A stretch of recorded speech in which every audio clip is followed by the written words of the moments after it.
अतः तेभ्यः तत्र संस्थात्रयद्वारा नाम ICPR एवं PPSM एवं CSM संस्थात्रयद्वारा अस्मत्पक्षतः विद्यार्थिपक्षतश्च अत्र पुरस्थितः पक्षतश्च स्वागतं व्याहरामि। तेभ्यः स्वागतम्। एवं प्रबन्धमण्डयितृत्वेन समुपस्थिता श्रीमती मधुराम्बिका यतिराजमहाविद्यालयः चेन्नै तत्र उपप्राध्यापिका श्रीमती मधुराम्बिका समागता। तस्यै स्वागतम्। महाराजा साय्यजिराव विश्वविद्यालयस्य बरोडा तत्र उपप्राध्यापिका श्रीमती श्वेता जर्जकूर् महाभागा समागता। तस्यै स्वागतम्। एवं डॉक्टर विश्वमाध्वमहापरिषदः निदेशकाः डॉक्टर विद्याधीशाचार्य गुत्तल महाभागाः अत्र समागताः, प्रबन्धमण्डयितृत्वेन समागताः। तेभ्यः अपि स्वागतम्।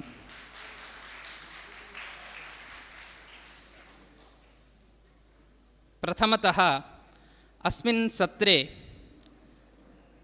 चेन्नै यतिराजमहाविद्यालये उपप्राध्यापिकाया श्रीमती मधुराम्बिका प्रार्थ्यते स्वीय मधुरवाण्या अस्मान् तोषयतु इति प्रार्थ्यते।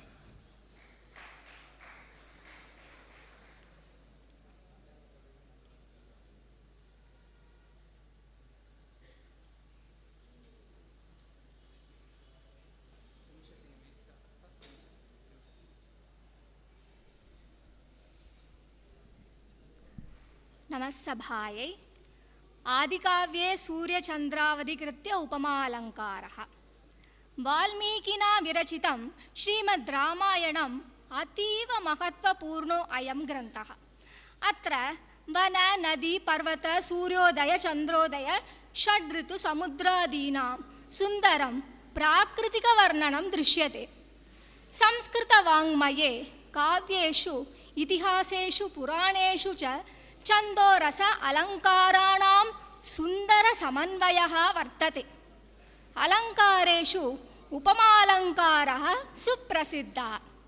वैदिकवाङ्मये अपि उपमालङ्कारस्य स्थानं वर्तते।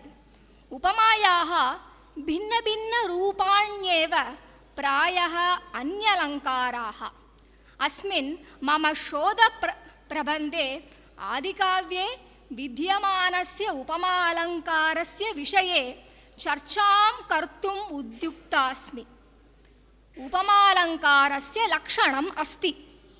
उपमा यत्र सादृश्यलक्ष्मीः उल्लसति द्वयोः, हंसीव कृष्ण ते कीर्तिः स्वर्गङ्गाम् अवगाहते। अस्यां सञ्चिकायां रामायणकाव्ये सूर्येण चन्द्रेण सह समानतां प्रदर्श्य विद्यमानानि उदाहरणानि संक्षिप्तरूपेण प्रस्तौमि। काव्येषु बहवः अलङ्काराः प्रयुक्ताः सन्ति।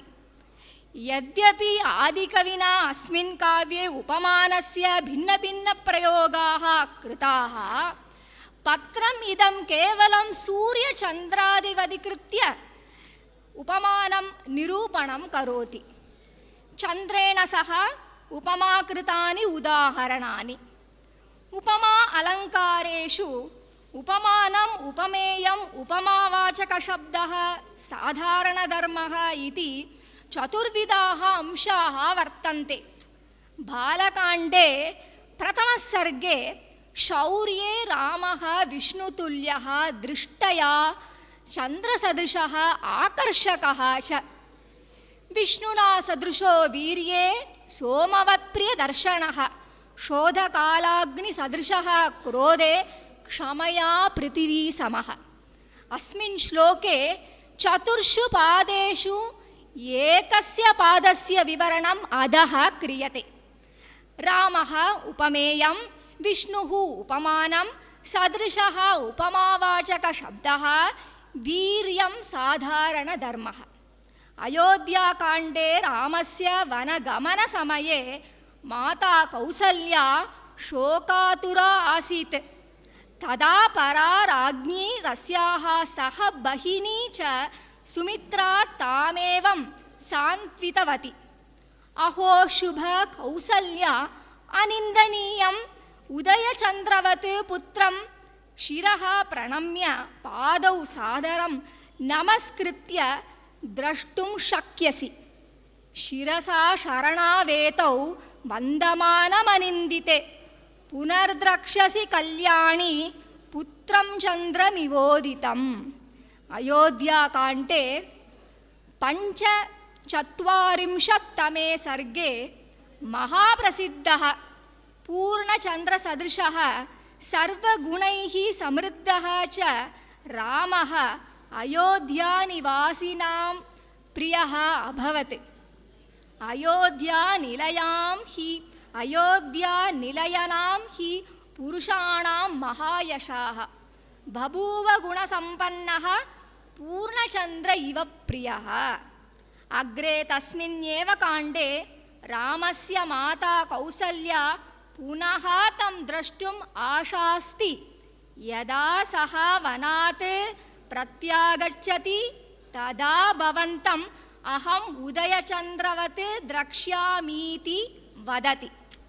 द्रक्ष्यामि त्वां वनात् प्राप्तं पूर्णचन्द्रमिवोदितं भद्रासनगतं राम वनवासादिहागतम्। एतान् विहाय अरण्यकाण्डे प्रथमसर्गे चित्रकूटनिवसां चन्द्रसदृशं रामः दृष्ट्वा ऋषयः वैदिकम् आशीर्वादम् अकुर्वन्।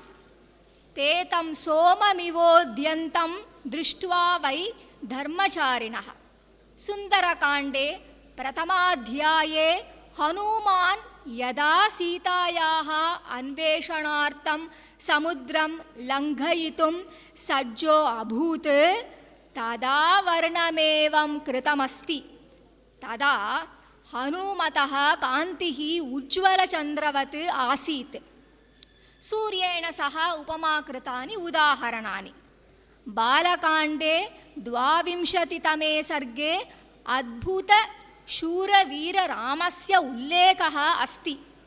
यत्र तस्य वर्णनं शरदः निर्मेघाकाशस्य सः सहस्रकिरणसूर्यः इव प्रकाशमानः अभूत् इति कृतम्।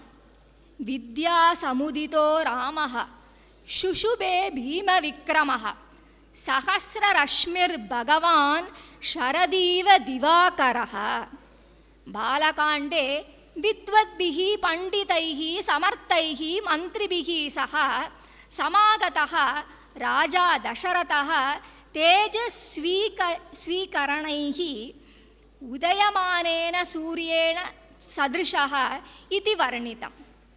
तैर्मन्त्रिभिर्मन्त्रिहितैर्निविष्टैः वृत्तो अनुरुक्तैः कुशलैः समर्थैः स पार्थिवो दीप्तिमवापयुक्तः तेजोमयैर्गोभिरिवोदितो अर्कः। अयोध्याकाण्डे 63 सर्गे दशरथः स्थितिः एवं वर्णिता अस्ति। ग्रहणसमये सूर्यस्य किरणानां तेजः न्यूनं भवति। एवं पुत्रवियोगात् पीडितस्य दशरथस्य स्थितिरपि तेजविहीना आसीत्। अतः शोकातुर दशरथस्य दशा ग्रहणसमय सूर्यस्य समानता आसीत्। रामलक्ष्मणयोश्चैव विवासाद्वासवोपमम् आविवेशोपसर्गस्तं तमः सूर्यमिवासुरम्। किष्किन्धाकाण्डे 15 सर्गे वालिनः तेजसः वर्णनं कविना कृतम्। अत्र आरम्भे द्वयोः मध्ये वाग्विदः चलति। अनन्तरं सुग्रीवः रामेण सह सन्धिं कृतवान्। इति कारणेन विश्वासेन वालिं द्वन्द्वयुद्धाय आह्वयति। तदा वालिनः तेजः न्यूनं भवति। अस्मिन् स्थले कविः वालिनः तेजः ग्रहणकालसूर्यस्य तेजः इव इति वर्णितवान्। ततो रोषपरीताङ्गो वाली स कनकप्रभः उपरक्त इवादित्यः सद्यो निष्प्रभतां गतः। ग्रहणसमयसूर्यस्य तुलनायाः अनन्तरम् उदयसूर्यस्य समानता अधः क्रियते। अग्रे युद्धकाण्डे इन्द्रजितः सह युद्धम् अभवत्। तदा हनुमतः तुलना मेघैः आच्छादितसूर्यवदिति कविना कृता। रावणपक्षस्य योद्धारः हनुमान् अंगत द्वैत इत्यादीन् परिवृत्य स्थित्वा युद्धं कृतवन्तः। तस्मात् हनुमन्तं द्रष्टुम् अपि नाशकुर्वन् कविः मेघैः आच्छादितसूर्येण समानः हनुमान् इति वर्णयति। तं भीमवेगो हरयो नाराचैः क्षतविग्रहाः अन्धकारेण ददृक्षुः मेघैः सूर्यमिवावृतम्। उपसंहारः। संस्कृतसाहित्ये एषा सूक्तिः सुप्रसिद्धा अस्ति। उपमा कालिदासस्य भारवे अर्थगौरवं दण्डिनः पदलालित्यं मागे सन्ति त्रयो गुणाः। उपरितनसूक्त्या वयं प्रायः चिन्तयामः यत् काव्येषु महाकाव्येषु एव अलङ्काराणां चमत्कारः वर्तते, किन्तु रामायणकाव्ये उपमालङ्कारः इति विषयम् अधिकृत्य लिखितेन एतेन शोधनपत्रेण वयं जानीमः यत् इतिहासविषयम् अधिकं लिखितेन इतिहासपुराणेषु अलङ्काराणां यथास्थानं कथम् उपयोगः कृतः इति।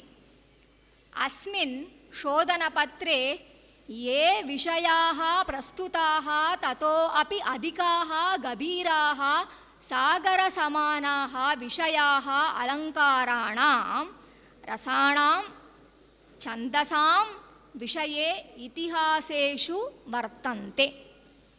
एतादृशचिन्तनम् एतादृश अध्ययनश्च अस्माकं ज्ञानस्य वर्धनं करोति इति अहं विश्वसिमि। धन्यवादः।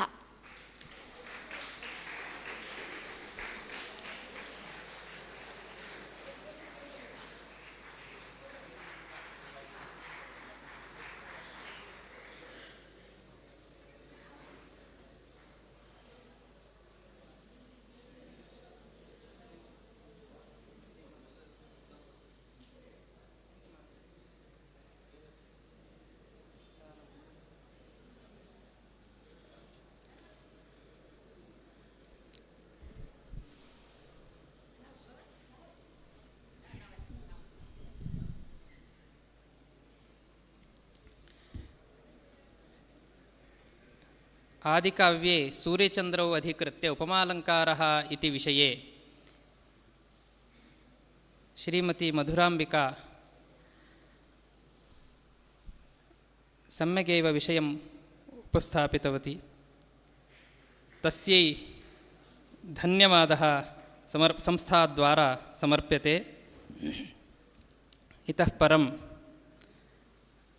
विश्वमाध्यमपरिषदः निदेशकाः डॉक्टर विद्याधीशाचार्य गुत्तल महाभागाः प्रार्थ्यन्ते रामायणे नीतिबोधः रामायणदल्लि नीतिबोध ಎನ್ನುವ ವಿಷಯದಲ್ಲಿ ಮಾತಾಡಬೇಕು। ರಾಮಾಯಣೆ ತತ್ರ ಬಹ್ವ್ಯಃ ನೀತಯಃ ವಿರಾಜಂತೆ ರಾರಾಜಂತೆ ತೇಷಾಂ ಬೋಧನೇನ अस्माकं जीवनेपि उपयोगः भवति इत्याशया ಈ ಅಯಂ ವಿಷಯಃ ಅತ್ರ ಚಿತಃ ವರ್ತತೆ ತಂ ವಿಷಯಂ ತದ್ವಿಷಯೇ ಪ್ರಬಂಧಂ ಮಂಡಯಂತು ಇತಿ ವಿದ್ಯಾಧೀಶಾಚಾರ್ಯ ಗುತ್ತಲ್ ಮಹಾಭಾಗಾನ್ ಪ್ರಾರ್ಥಯಾಮಿ.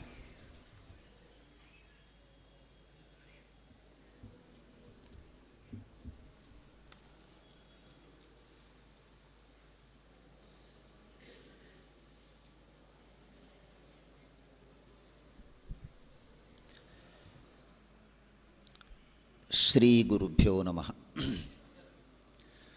ಜಯತಿ ಹರಿರಚಿಂತ್ಯಃ ಸರ್ವದೇವೈಕವಂದ್ಯಃ ಪರಮಗುರುರಭೀಷ್ಟಾವಾಪ್ತಿದಃ ಸಜ್ಜನಾನಾಂ ನಿಖಿಲಗುಣಗಣರ್ಣೋ ನಿತ್ಯನಿರ್ಮುಕ್ತದೋಷಃ ಸರಸಿಜನಯನೋऽಸೌ ಶ್ರೀಪತಿರ್ಮಾನದೋನಃ. ವಾಲ್ಮೀಕೇಃ ಗೌಃ ಪುನೀಯಾನ್ನಃ ಮಹೀಧರಪದಾಶ್ರಯ ಯದ್ದುಗ್ಧಮುಪಜೀವಂತಿ ಕವಯಸ್ತರಣಕಾ ಇವ. ಆಪಾದಮೌಲಿಪರ್ಯಂತಂ ಗುರುಣಾಮಾಕೃತಿಂ ಸ್ಮರೇತ್ ತೇನ ವಿಘ್ನಾಃ ಪ್ರಣಶ್ಯಂತಿ ಸಿದ್ಧ್ಯಂತಿ ಚ ಮನೋರಥಾಃ. ವೇದಿಕೆಯ ಮೇಲೆ ಆಸೀನರಾದಂತಹ ಎಲ್ಲ ಗಣ್ಯರಿಗೆ ಹಾಗೂ ಸಭೆಯಲ್ಲಿ ಉಪಸ್ಥಿತರಾದಂತಹ ಎಲ್ಲ ವಿದ್ವಾಂಸರಿಗೆ ಹಾಗೂ ಶ್ರೋತೃಗಳಿಗೆ ವಂದಿಸುತ್ತಾ,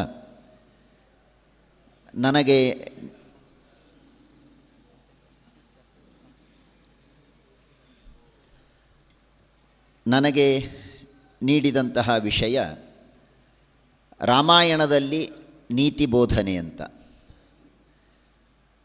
ರಾಮಾಯಣದಲ್ಲಿ ನೀತಿ ಬೋಧನೆ ಅನ್ನುವುದಕ್ಕೆ ಅರ್ಥ ಸಕ್ಕರೆಯಲ್ಲಿ ಸಿಹಿ ಅನ್ನುವ ರೀತಿಯಲ್ಲಿ ಇದೆ.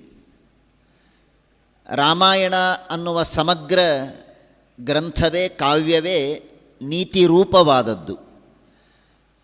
ಅಲ್ಲಿ ಪ್ರತಿಯೊಂದು ಹೆಜ್ಜೆಯಲ್ಲಿಯೂ, ಅಲ್ಲಿ ಬರುವ ಪ್ರತಿಯೊಂದು ವ್ಯಕ್ತಿಯ ಜೀವನದಲ್ಲಿಯೂ ಕೂಡ, ಅಲ್ಲಿ ನಡೆಯುವ ಪ್ರತಿಯೊಂದು ಘಟನೆಗಳಲ್ಲಿಯೂ ಕೂಡ ಒಂದು ನೀತಿ ಇದೆ. ಕೆಲವು ಹೀಗೆ ಮಾಡಬೇಕು ಅನ್ನುವ ನೀತಿಯನ್ನು ಹೇಳುತ್ತೆ, ಕೆಲವು ಹೀಗೆ ಮಾಡಬಾರದು ಅಂತನ್ನುವ ನೀತಿಯನ್ನು ನಮಗೆ ತಿಳಿಸಿಕೊಡುತ್ತೆ. ಹಾಗಾಗಿ ರಾಮಾಯಣದಲ್ಲಿ ನೀತಿಯನ್ನು ಹುಡುಕಲು ಹೊರಟರೆ ನಾವು ನೀತಿಯಲ್ಲಿಯೇ ಮುಳುಗಿ ಬಿಡ್ತೇವೆ ಹೊರತು ಪ್ರತ್ಯೇಕವಾಗಿ ನೀತಿಯನ್ನು ತೆಗೆಯೋದಕ್ಕಾಗೋದೇ ಇಲ್ಲ. ಅಷ್ಟು ನೀತಿಯ ಒಂದು ದೊಡ್ಡ ಸಾಗರ ರಾಮಾಯಣ.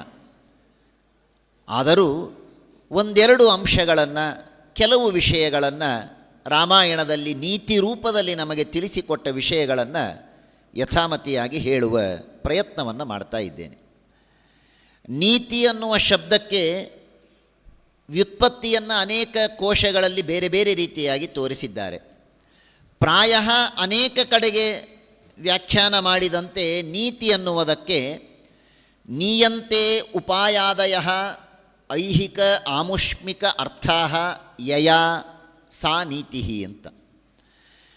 ಯಾವುದನ್ನು ಪಾಲನೆ ಮಾಡುವುದರಿಂದ, ಯಾವುದನ್ನು ಅನುಸರಣೆ ಮಾಡುವುದರಿಂದ, ಯಾವ ಮಾರ್ಗವನ್ನು ಅನುಸರಣೆ ಮಾಡುವುದರಿಂದ ಅಥವಾ ಯಾವ ರೂಲ್ಸನ್ನು ಫಾಲೋ ಮಾಡೋದರಿಂದ ನಮಗೆ ಜೀವನದಲ್ಲಿ ಐಹಿಕ ಆಮುಷ್ಮಿಕವಾದ ಲಾಭಗಳು ಆಗತ್ತೋ ಅವುಗಳನ್ನು ನೀತಿ ಅಂತ ಕರೆದಿದ್ದಾರೆ. ಅದು ರಾಜನೀತಿಯಾಗಿರಬಹುದು, ಆಶ್ರಮ ನೀತಿಯಾಗಿರಬಹುದು, ವಿದ್ಯಾರ್ಥಿಗಳಿಗೊಂದು ಬೇರೆ ಇರಬಹುದು, ಗೃಹಸ್ಥನಿಗೊಂದು ಬೇರೆ ಇರಬಹುದು, ಬ್ರಹ್ಮಚಾರಿ ಸನ್ಯಾಸಿಗಳಿಗೆ ಬೇರೆ ಇರಬಹುದು. ಅಂತೂ ಎಲ್ಲರಿಗೂ ಕೂಡ ಒಂದು ನೀತಿ ಇದೆ. ಯಾವುದನ್ನು ಪಾಲನೆ ಮಾಡುವುದರಿಂದ, ಯಾವುದನ್ನು ಅನುಸರಣೆ ಮಾಡುವುದರಿಂದ ಮನುಷ್ಯನಿಗೆ ತಾನು ಬಯಸಿದ ಅಭೀಷ್ಟಗಳನ್ನು ಅವನು ಪಡಿತಾನೋ ಅದನ್ನು ನೀತಿ ಅಂತ ಅಂತಾರೆ. ಸರಿಯಾದ ಮಾರ್ಗದಲ್ಲಿ ನಾವು ನಮಗೆ ಬೇಕಾದದ್ದನ್ನು ಪಡೆಯುವುದಕ್ಕೆ ಅದನ್ನು ನೀತಿ ಅಂತ ಕರೀತಾರೆ. ಹಾಗಾಗಿ ಆ ನೀತಿ ರಾಮಾಯಣದಲ್ಲಿ ಎರಡು ತರಹದ ನೀತಿ ಬೋಧನೆಗಳಿದೆ. ಕೆಲವು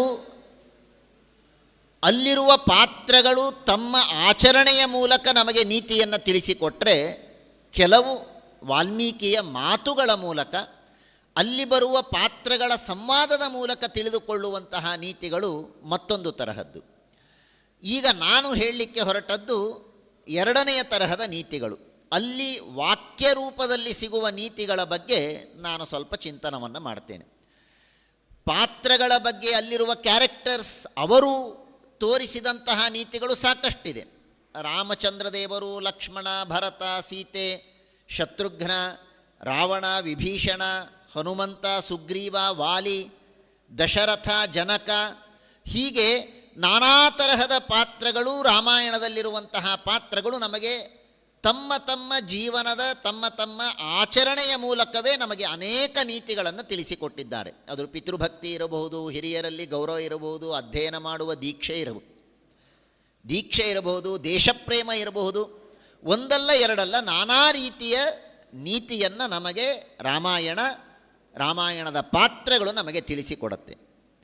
ಆದರೆ ನಾನು ಇವತ್ತು ಇಲ್ಲಿ ಉಪಸ್ಥಾಪನೆ ಮಾಡಲಿಕ್ಕೆ ಅಪೇಕ್ಷೆ ಪಡುವಂತಹ ವಿಷಯ, ರಾಮಾಯಣದ ವಾಕ್ಯ ರೂಪದಲ್ಲಿ, ಶ್ಲೋಕದ ರೂಪದಲ್ಲಿ ರಾಮಾಯಣ ನಮಗೇನು ನೀತಿಯನ್ನು ಬೋಧನೆ ಮಾಡುತ್ತೋ ಆ ಒಂದೆರಡು ಮಾತುಗಳನ್ನು ಇಲ್ಲಿ ಈ ಒಂದು ಸಭೆಯಲ್ಲಿ ಹಂಚಿಕೊಳ್ಳಲಿಕ್ಕೆ ಅಪೇಕ್ಷೆ ಪಡುತ್ತೇನೆ. ಮೊದಲನೆಯದಾಗಿ, ಮನುಷ್ಯನಿಗೆ ರಾಮಾಯಣ ಒಂದು ಭರವಸೆಯನ್ನು ಕೊಡುತ್ತೆ. ನಾನು ಬೇರೆ ಬೇರೆ ಕಾಂಡಗಳಲ್ಲಿ ಬಂದ ಬೇರೆ ಬೇರೆ ಪ್ರಸಂಗದಲ್ಲಿ ಬಂದಂತಹ ವಿಷಯಗಳನ್ನು ಪ್ರಸ್ತಾಪನೆ ಮಾಡ್ತಾ ಇದ್ದೇನೆ. ಹೀಗಾಗಿ ವಿಷಯಗಳಲ್ಲಿ ಒಂದಕ್ಕೊಂದು ಲಿಂಕ್ ಇರಬೇಕು ಅನ್ನುವ ಅನಿವಾರ್ಯತೆ ಇಲ್ಲ. ರಾಮಾಯಣ ಒಂದು ಸಂದೇಶವನ್ನು ಕೊಡುತ್ತೆ, ಬಹಳ ದೊಡ್ಡದಾದಂತಹ ಸಂದೇಶ. ಜೀವನದಲ್ಲಿ ಮನುಷ್ಯ ಬದುಕಿರೋದಕ್ಕೆ ಪ್ರಯತ್ನ ಮಾಡಬೇಕೇ ಹೊರತು ಸಾಯೋದಕ್ಕೆ ಪ್ರಯತ್ನ ಮಾಡಬಾರದು. ಸಾವು ಮನುಷ್ಯನಿಗೆ ಇದು ಸಹಜ, ಹುಟ್ಟಿದ ಮನುಷ್ಯನಿಗೆ ಸಾವು ಇದು ಸಹಜ. ಆದರೆ ಬದುಕು ಇದು ಸಹಜ ಅಲ್ಲ. ಬದುಕು ಮನುಷ್ಯ ತಾನು ಶ್ರಮಪಟ್ಟು ಬದುಕಬೇಕು. ಆಹಾರವನ್ನು ಚೆನ್ನಾಗಿ ತಿನ್ನುವ ಮೂಲಕ ಬದುಕಬೇಕು, ವ್ಯಾಯಾಮವನ್ನು ಮಾಡುವ ಮೂಲಕ ಬದುಕಬೇಕು, ಪ್ರಾಣಾಯಾಮವನ್ನು ಮಾಡುವ ಮೂಲಕ ಬದುಕಬೇಕು, ನಿಯತ ಆಹಾರವನ್ನು ಸ್ವೀಕಾರ ಮಾಡುವ ಮೂಲಕ ಬದುಕಬೇಕು. ಅಂತೂ ಜೀವನದಲ್ಲಿ ಮನುಷ್ಯ ಬದುಕೋದಕ್ಕೆ ಹೆಚ್ಚು ಪ್ರಯತ್ನ ಮಾಡಬೇಕು. ಸಾವು ಅವನಿಗೆ ಸಹಜ. ಸಾಯುವುದಕ್ಕೆ ಪ್ರಯತ್ನ ಮಾಡಬಾರದು, ಆದರೆ ಬದುಕೋದಕ್ಕೆ ಪ್ರಯತ್ನ ಮಾಡಬೇಕು. ಮನುಷ್ಯ ಬದುಕಿದರೆ, ಇವತ್ತು ಜೀವನದಲ್ಲಿ ಯಾವುದೋ ಒಂದು ಹಂತದಲ್ಲಿ ಮನುಷ್ಯನಿಗೆ ದುಃಖ, ನೋವು, ಸಂಕಟ, ಅಪಯಶಸ್ಸು, ಅಪಜಯ, ಅಪಕೀರ್ತಿ ಎಲ್ಲ ಬರುತ್ತೆ. ಆದರೆ ಇವುಗಳು ಬಂದಾಗ ಮನುಷ್ಯ, ಇವತ್ತಿನ ಸಾಮಾನ್ಯ ಜನ, ಅನೇಕ ನಾವು ಮಾಧ್ಯಮಗಳಲ್ಲಿ ನೋಡ್ತಾ ಇರ್ತೇವೆ, ಸುತ್ತಮುತ್ತಲೂ ಈ ತರಹದ ಘಟನೆಗಳನ್ನು ಕೇಳ್ತಾ ಇರ್ತೇವೆ. ಮನುಷ್ಯನಿಗೆ ಯಾವುದೇ ಒಂದು ಸಣ್ಣ ಅಪಯಶಸ್ಸಿಗೆ ಮನುಷ್ಯ ತನ್ನ ಜೀವನವನ್ನೇ ಕಳೆದುಕೊಳ್ಳುವಂತಹ ಘಟನೆಗಳು ನೂರಾರು ನಡೆಯುತ್ತೆ. ಅದು ರೈತರ ಆತ್ಮಹತ್ಯೆ ಇರಬಹುದು, ಅದು ವಿದ್ಯಾರ್ಥಿಗಳು ಫೇಲ್ ಆದಾಗ ಮಾಡಿಕೊಳ್ಳುವ ಆತ್ಮಹತ್ಯೆ ಇರಬಹುದು, ಮನಸ್ತಾಪ ಆಗುವಂತಹ ಆತ್ಮಹತ್ಯೆಗಳಿರಬಹುದು, ನಾನಾ ತರಹದ ಆತ್ಮಹತ್ಯೆಗಳಿರಬಹುದು. ವಾಲ್ಮೀಕಿ ಋಷಿ ಒಂದು ಮಾತನ್ನು ನಮಗೆ ಹೇಳ್ತಾರೆ, ಮನುಷ್ಯ ಜೀವನದಲ್ಲಿ ತನ್ನನ್ನು ತಾನು ನಾಶ ಮಾಡಿಕೊಳ್ಳಬಾರದು, ಬದುಕಬೇಕು. ಬದುಕಿದ ಅಂದರೆ ಏತಿ ಜೀವಂತಮಾನಂದೋ ನರಂ ವರ್ಷಶತಾದಪಿ. ಯಾರು ಬದುಕ್ತಾನೋ ಬದುಕಿದ ವ್ಯಕ್ತಿಗೆ ಇಂದಿಲ್ಲ ನಾಳೆ ಆನಂದ ಬರುತ್ತೆ. ಸುಖಕ್ಕಾಗಿ ಸುಖ ಇಲ್ಲ ಅಂತ ಜೀವನವನ್ನು ಕಡೆಗಣಿಸಬೇಡ. ಸುಖ ನಮಗೆ ಸಿಗತ್ತೆ, ಆದರೆ ನೀನು ಮೊದಲು ಬದುಕು. ಎಲ್ಲಿಯವರೆಗೆ ನೀನು ಬದುಕಿರ್ತೀಯೋ ನಿನಗೆ 10ನೆಯ ವರ್ಷಕ್ಕೆ ಸುಖ ಸಿಗದೇ ಇರಬಹುದು, 20ನೆಯ ವರ್ಷಕ್ಕೆ ಸುಖ ಸಿಗದೇ ಇರಬಹುದು, ಆದರೆ ನಿನಗೆ ಸುಖ ಸಿಕ್ಕೇ ಸಿಗತ್ತೆ. ಆದರೆ ನೀನು ಬದುಕಬೇಕು. ಬದುಕಿನ ಬಗ್ಗೆ ನೀನು ನಿರಾಶೆಯನ್ನು ಹೊಂದಿದರೆ, ಬದುಕುವುದಿಲ್ಲ ಎಂಬಂತಹ ಪಣವನ್ನು ತೊಟ್ಟರೆ ಆಗ ನಿನಗೆ ಸುಖ ಎಂದಿಗೂ ಸಿಗೋದಿಲ್ಲ. ಹಾಗಾಗಿ ಸುಖ ಇದು ಮನುಷ್ಯನಿಗೆ ಬೇಕು ಅಂತಾದರೆ ಮೊದಲು ಬದುಕಬೇಕು ಅನ್ನುವ ಒಂದು ಭರವಸೆಯನ್ನು ವಾಲ್ಮೀಕಿ ನಮಗೆ ಕೊಡ್ತಾರೆ. ಹಾಗಾಗಿ ಜೀವನ, ಮನುಷ್ಯ ಬದುಕುವುದು ಇದು ಬಹಳ ದೊಡ್ಡದಾದ ಮಾತು ಎಂಬುದಾಗಿ ವಾಲ್ಮೀಕಿ ಹೇಳ್ತಾರೆ. ಇದೇ ವಾಲ್ಮೀಕಿ ಮತ್ತೊಂದು ಕಡೆಗೆ ಒಂದು ಮಾತನ್ನು ಹೇಳ್ತಾರೆ, ಬದುಕು ಇದು ಮನುಷ್ಯ ಬದುಕಬೇಕು ನಿಜ, ಆದರೆ ಬದುಕುವುದಕ್ಕೆ ಪ್ರಯತ್ನ ಮಾಡಬೇಕು ನಿಜ, ಆದರೆ ನಾನು ಸದಾ ಬದುಕೇ ಇರ್ತೇನೆ ಎನ್ನುವ ಅಹಂಕಾರದಲ್ಲೂ ಮನುಷ್ಯ ಇರಬಾರದು. ಜೀವನ ನಾನು ಬಾಳಬೇಕು, ಚೆನ್ನಾಗಿ ಬಾಳಬೇಕು ಅನ್ನುವ ಅಪೇಕ್ಷೆಯನ್ನು ಮನುಷ್ಯ ಪಡಬೇಕು, ಇದು ನಿಜ.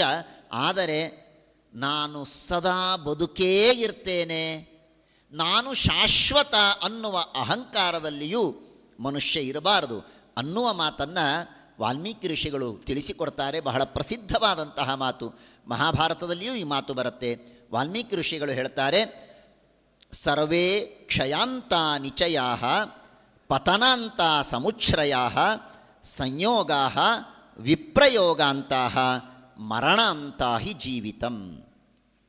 ಮನುಷ್ಯನ ಜೀವನ ಇದು ಒಂದು ದಿನ ಮರಣದಲ್ಲಿ ಕೊನೆಗಾಣುತ್ತೆ. ಮರಣ ಇದಕ್ಕೆ ಕೊನೆಗೆ, ಹಾಗೇ ಬದುಕೇ ಇರ್ತಾನೆ ಅಂತನ್ನುವ ಆಶೆ ಮನುಷ್ಯನಿಗೆ ಇರಬಾರದು.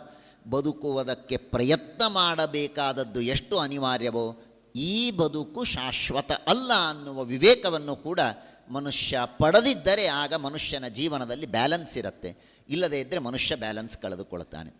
ವಾಲ್ಮೀಕಿ ಋಷಿಗಳು ಇದೇ ಮಾತಿನಲ್ಲಿ ಇನ್ನೆರಡು ಅಂಶಗಳನ್ನು ತಿಳಿಸಿಕೊಡ್ತಾರೆ. ಸರ್ವೇ ಕ್ಷಯಾಂತಹ ನಿಚಯಾ ಪತನಾಂತ ಸಮುಚ್ಛ್ರಯಾ. ಮನುಷ್ಯ ಜೀವನದಲ್ಲಿ ಬೇಕಾದಷ್ಟು ಬೆಳೀತಾನೆ, ಬೇಕಾದಷ್ಟು ಸಾಧನೆಯನ್ನು ಮಾಡ್ತಾನೆ. ಆದರೆ ಎಷ್ಟು ದೊಡ್ಡ ಸ್ಥಾನದಲ್ಲಿ ಏರಿದರೂ ಕೂಡ ಒಮ್ಮೆ ಅವನು ಆ ಸ್ಥಾನದಿಂದ ಕೆಳಗೆ ಬರಲೇಬೇಕು. ಈ ಮಾತಿದೆ ನೋಡಿ, ಈ ಮಾತು ಮನುಷ್ಯನನ್ನು ವಿನಯವಂತನನ್ನಾಗಿ ಮಾಡೋದಕ್ಕೆ ತುಂಬ ಸಹಕಾರಿಯಾದದ್ದು. ನಾವು ಏನೋ ಒಳ್ಳೆಯ ಕೆಲಸವನ್ನು ಮಾಡ್ತೇವೆ, ಅಧಿಕಾರವನ್ನು ಕೊಡ್ತಾರೆ, ಜನ ಗುರುತಿಸ್ತಾರೆ, ಗೌರವವನ್ನು ಮಾಡ್ತಾರೆ, ದೊಡ್ಡ ಸ್ಥಾನಕ್ಕೆ ಏರ್ತೇವೆ. ಆ ದೊಡ್ಡ ಸ್ಥಾನದಲ್ಲಿ ಇದ್ದಾಗ ನಾವು ವಿನೀತರಾಗಿರಬೇಕೇ ಹೊರತು ದೊಡ್ಡ ಸ್ಥಾನದಲ್ಲಿದ್ದೇನೆ ಎನ್ನುವುದಕ್ಕೆ 10 ಜನರನ್ನು ಅವಮಾನ ಮಾಡಿದರೆ, 10 ಜನರನ್ನು ತುಳಿಯೋದಕ್ಕೆ ಪ್ರಯತ್ನ ಮಾಡಿದರೆ ವಾಲ್ಮೀಕಿ ಎಚ್ಚರ ಕೊಡುತ್ತಾರೆ. ಅವರು ಹೇಳ್ತಾರೆ, ಪತನಾಂತ ಸಮುಚ್ಛ್ರಯಾ. ನೋಡಪ್ಪ, ಇವತ್ತು ನೀನು ಬೆಳೀತಾ ಇದ್ದೀಯ ನಿಜ, ಆದರೆ ನಾಳೆ ನೀನು ಕೆಳಗೆ ಬೀಳೋದು ಅನಿವಾರ್ಯ. ನಾಳೆ ನೀನು ಕೆಳಗೆ ಬೀಳ್ತೀಯ ಅನ್ನುವ ಎಚ್ಚರದಿಂದ ನೀನು ದೊಡ್ಡ ಸ್ಥಾನದಲ್ಲಿದ್ದಾಗ ಇರಬೇಕು. ಮೇಲೆ ಎಷ್ಟು ಮೇಲೆ ಏರ್ತಾನೋ ಅಷ್ಟು ಮನುಷ್ಯನಿಗೆ ಅದು ಫೋಬಿಯಾ ಅಂತ ಹೇಳ್ತಾರಲ್ಲ. ನೀವು 1ನೇ ಫ್ಲೋರಿನ ಮೇಲೆ ನಿಂತಾಗ ಭಯ ಆಗೋದಿಲ್ಲ, 5ನೇ ಫ್ಲೋರಿನ ಮೇಲೆ ನಿಂತಾಗ ಸ್ವಲ್ಪ ಭಯ ಜಾಸ್ತಿ ಆಗತ್ತೆ. 16, 32, 40ನೇ ಫ್ಲೋರಿನ ಮೇಲೆ ನಿಂತು ಕೆಳಗೆ ನೋಡಿದರೆ ಮನುಷ್ಯನಿಗೆ ಭಯ ಹೆಚ್ಚಾಗತ್ತೆ. ಯಾಕೆ ಅಂದರೆ ಎಷ್ಟು ಮೇಲೆ ಏರ್ತೇವೋ ಅಷ್ಟು ಬೀಳುವ ಭಯ ಜಾಸ್ತಿ, ಮೇಲೆ ಏರಿದಷ್ಟು ಬೀಳುವ ಭಯ ಜಾಸ್ತಿ. ಆದ್ದರಿಂದ ಮೇಲೆ ಎದ್ದಾಗ ಬಹಳ ಹುಷಾರಾಗಿ ಇರಬೇಕು. ರೋಡಿನ ಮೇಲೆ ಓಡಾಡುವವನಿಗೆ ಸ್ವಲ್ಪ ಎಚ್ಚರ ತಪ್ಪಿದರೂ ತೊಂದರೆ ಇಲ್ಲ, ಅವನು ಫಾಸ್ಟಾಗಿ ನಡೆದುಕೊಂಡು ಹೋಗ್ತಾನೆ, ನೆಲದ ಮೇಲೆ ನಡೆದಾಡವನು. ಆದರೆ ಮೇಲೆ 50ನೇ ಫ್ಲೋರಿನ ಮೇಲೆ ರಿಪೇರ್ ಮಾಡೋದಕ್ಕೆ ವರ್ಕರ್ಸ್ ಹತ್ತಿರ್ತಾರಲ್ಲ, ಅವರು ತುಂಬ ಜಾಗರೂಕರಾಗಿರಬೇಕು. ಯಾಕೆ ಅಂದರೆ ಮೇಲಿದ್ದವನು ಬೀಳುವ ಭಯ ಜಾಸ್ತಿ. ಅದನ್ನು ವಾಲ್ಮೀಕಿ ಹೇಳ್ತಾರೆ, ಪತನಾಂತಹ ಸಮುಚ್ಛ್ರಯಾ. ಎಷ್ಟು ಮೇಲೆ ಏರಿದರೂ ಕೂಡ ಬೀಳುವ ಭೀತಿ ಇದೆ ಅನ್ನುವ ರೀತಿಯಲ್ಲಿ ಮನುಷ್ಯ ತಾನು ಇರಬೇಕು ಅನ್ನುವ ಮಾತನ್ನು ತಿಳಿಸಿಕೊಡ್ತಾರೆ. ಮತ್ತೊಂದು ವಾಲ್ಮೀಕಿಯ ಪ್ರಸಿದ್ಧವಾದಂತಹ ಮಾತು, ಸುಲಭಾ ಪುರುಷೋ ರಾಜನ್ ಸತತಂ ಪ್ರಿಯವಾದಿನಃ ಅಪ್ರಿಯಸ್ಯ ಚ ಪಥ್ಯಸ್ಯ ವಕ್ತಾ ಶ್ರೋತಾ ಚ ದುರ್ಲಭ. ಇವತ್ತು ಈ ಮಾತು ಇವತ್ತಿನ ಸಮಾಜಕ್ಕೆ ತುಂಬ ಒಂದು ಮಾರ್ಗದರ್ಶಕವಾದಂತಹ ಮಾತು, ಹೊಡೆದು ಉಪದೇಶ ಮಾಡುವಂತಹ ಮಾತು. ವಾಲ್ಮೀಕಿ ಋಷಿಗಳು ಕಿವಿಹಿಂಡಿ ಹೇಳ್ತಾರೆ, ಮನುಷ್ಯ ಎದುರಿಗಿರುವ ಜನರನ್ನು ಪ್ರೀತಿ ಮಾಡಬೇಕು, ಅವರು ನಮಗೆ ಸಂತೋಷ ಪಡಬೇಕು ಅನ್ನುವುದಕ್ಕಾಗಿ ಪ್ರಿಯವಾದ ಮಾತುಗಳನ್ನು ಹೇಳ್ತಾನೆ. ನಾವೇನು ಮಾಡ್ತೇವೋ ಅದೇ ಸರಿ ಅಂತ ಹೇಳುವಂತಹ ಉಪದೇಶಕರು ತುಂಬ ಜನ ಇದ್ದಾರೆ. ನಾವು 10 ಜನರಿಗೆ ಪ್ರಿಯರಾಗಬೇಕು, 100 ಜನ ನಮ್ಮನ್ನು ಫಾಲೋ ಮಾಡಬೇಕು ಅನ್ನೋದಕ್ಕೆ ಯಾರೇನು ಮಾಡ್ತಾರೋ ಅದನ್ನು ಹೌದು ಅಂತ ಹೇಳಿ ಧರ್ಮವನ್ನು ಬೋಧನೆ ಮಾಡುವುದು ಸುಲಭ. ಆದರೆ ಯಾವುದು ನಿಜವಾದ ಧರ್ಮ, ಯಾವುದು ನಿಜವಾದ ಶಾಸ್ತ್ರ, ಯಾವುದು ನಿಜವಾದ ತತ್ವ ಅಂತನ್ನುವುದನ್ನು ಹೇಳೋದಕ್ಕೆ ಯಾರೂ ಮುಂದೆ ಬರೋದಿಲ್ಲ. ಯಾಕೆಂದರೆ ಯಾಕೆ ಜನರಿಂದ ಬಯಸ್ಕೋಬೇಕು ಅಂತಾರೆ. ಜನರ ಅಪ್ರಿಯತೆಯನ್ನು ನಾನು ಯಾಕೆ ಹೊಂದಬೇಕು, ನನ್ನನ್ನು ಎಲ್ಲರೂ ಪ್ರೀತಿಸ್ತಾರಲ್ಲ ಸಾಕು, ಹಾಗಿದ್ದರೆ ಜನ ಏನಂತಾರೋ ಅದನ್ನು ನಾನು ಅಂತೇನೆ. ಇದು ಬಹಳ ದೊಡ್ಡದಾದಂತಹ ದೊಡ್ಡ ದುರಂತ. ಇವತ್ತು ತಂದೆ ತಾಯಿ ಗುರುಗಳು ಮಕ್ಕಳಿಗೆ ಬೈತಾರೆ, ಮಕ್ಕಳಿಗೆ ಹಿತೋಪದೇಶವನ್ನು ಮಾಡ್ತಾರೆ, ತಪ್ಪಿದಾಗ ದಾರಿ ತಿತ್ತಾರೆ, ಸ್ವಲ್ಪ ಜೋರಾಗಿ ಬೈತಾರೆ, ಕಠೋರವಾದ ಮಾತುಗಳನ್ನು ಆಡ್ತಾರೆ, ನಿಷ್ಠುರವಾದ ಮಾತುಗಳನ್ನು ಹೇಳ್ತಾರೆ. ಇದೆಲ್ಲ ಯಾಕೆ? ಆ ವ್ಯಕ್ತಿಗೆ ಅದು ಪಥ್ಯ. ಆ ವ್ಯಕ್ತಿ ಬಹಳ ಸುಂದರವಾದ ದೃಷ್ಟಾಂತವನ್ನು ಕೊಡ್ತಾರೆ ವಾಲ್ಮೀಕಿ ಋಷಿಗಳು. ಪಥ್ಯ ಅದು. ಒಬ್ಬ ವೈದ್ಯ ರೋಗಿಗೆ ಅದು ತಿನ್ನಬೇಡ ಇದು ತಿನ್ನಬೇಡ ಕಹಿಯಾದದ್ದನ್ನು ತಿನ್ನು ಅಂತ ಹೇಳಬೇಕೋ, ಅಥವಾ ವೈದ್ಯ ನನಗೆ ಇವನು ಬೇಕಾದಷ್ಟು ಹಣ ಕೊಡ್ತಾನೆ ಅನ್ನೋದಕ್ಕೆ ನೀನೇನು ಮಾಡ್ತೀಯೋ ಮಾಡು ಅಂತನಬೇಕೋ? ಹಾಗಿದೆ ಇವತ್ತಿನ ಪರಿಸ್ಥಿತಿ. ಜನ ನಮ್ಮನ್ನು ಬೈತಾರೆ ಅನ್ನೋದಕ್ಕೆ ಜನರಿಗೇನು ಬೇಕೋ ಅದನ್ನು ಹೇಳ್ತೇವೆ ಹೊರತು ಯಾವುದು ಜನರಿಗೆ ಹಿತ ಅದನ್ನು ಹೇಳುವ ಗುರುಗಳು ಬಹಳ ಕಡಿಮೆ ಇದ್ದಾರೆ. ವಾಲ್ಮೀಕಿ ಋಷಿಗಳು ಹೇಳ್ತಾರೆ, ಅಪ್ರಿಯಸ್ಯ ಚ ಪಥ್ಯಸ್ಯ ವಕ್ತಾ ಶ್ರೋತಾ ಚ ದುರ್ಲಭ ಅಂತ.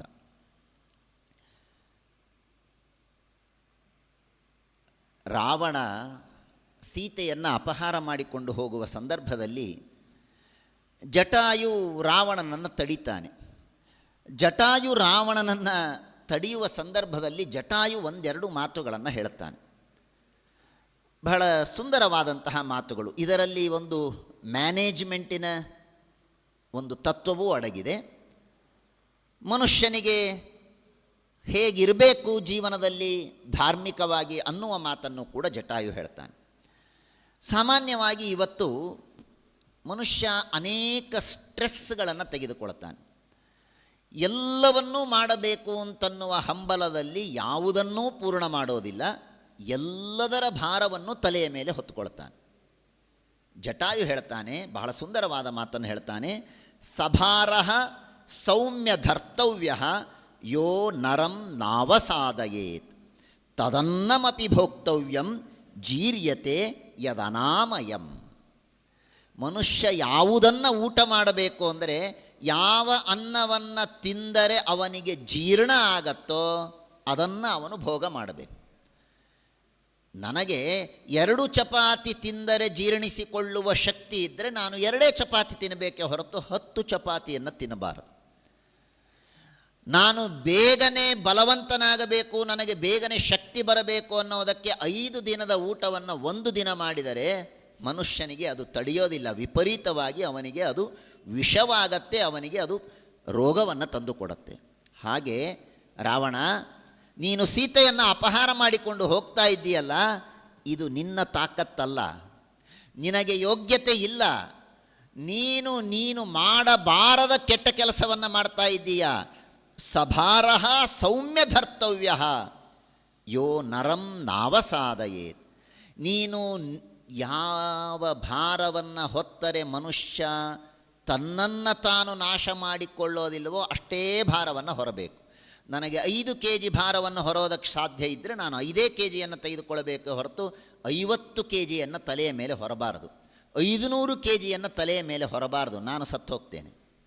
ಹಾಗೆ ಜೀವನದಲ್ಲಿ ಮನುಷ್ಯನು ಕೂಡ, ಅದು ಅಧ್ಯಯನದ ಕ್ಷೇತ್ರ ಇರಬಹುದು, ರಾಜಕೀಯ ಕ್ಷೇತ್ರ ಇರಬಹುದು, ಸಂಸಾರದಲ್ಲಿ ಇರಬಹುದು, ಯಾವುದರಲ್ಲಿಯೂ ಕೂಡ ಮನುಷ್ಯ ಯಾವುದನ್ನು ನನಗೆ ಮಾಡೋದಕ್ಕೆ ಸಾಧ್ಯವೋ ಅದನ್ನೇ ಮಾಡಬೇಕು, ಹೆಚ್ಚಿನದನ್ನು ಮಾಡಬಾರದು.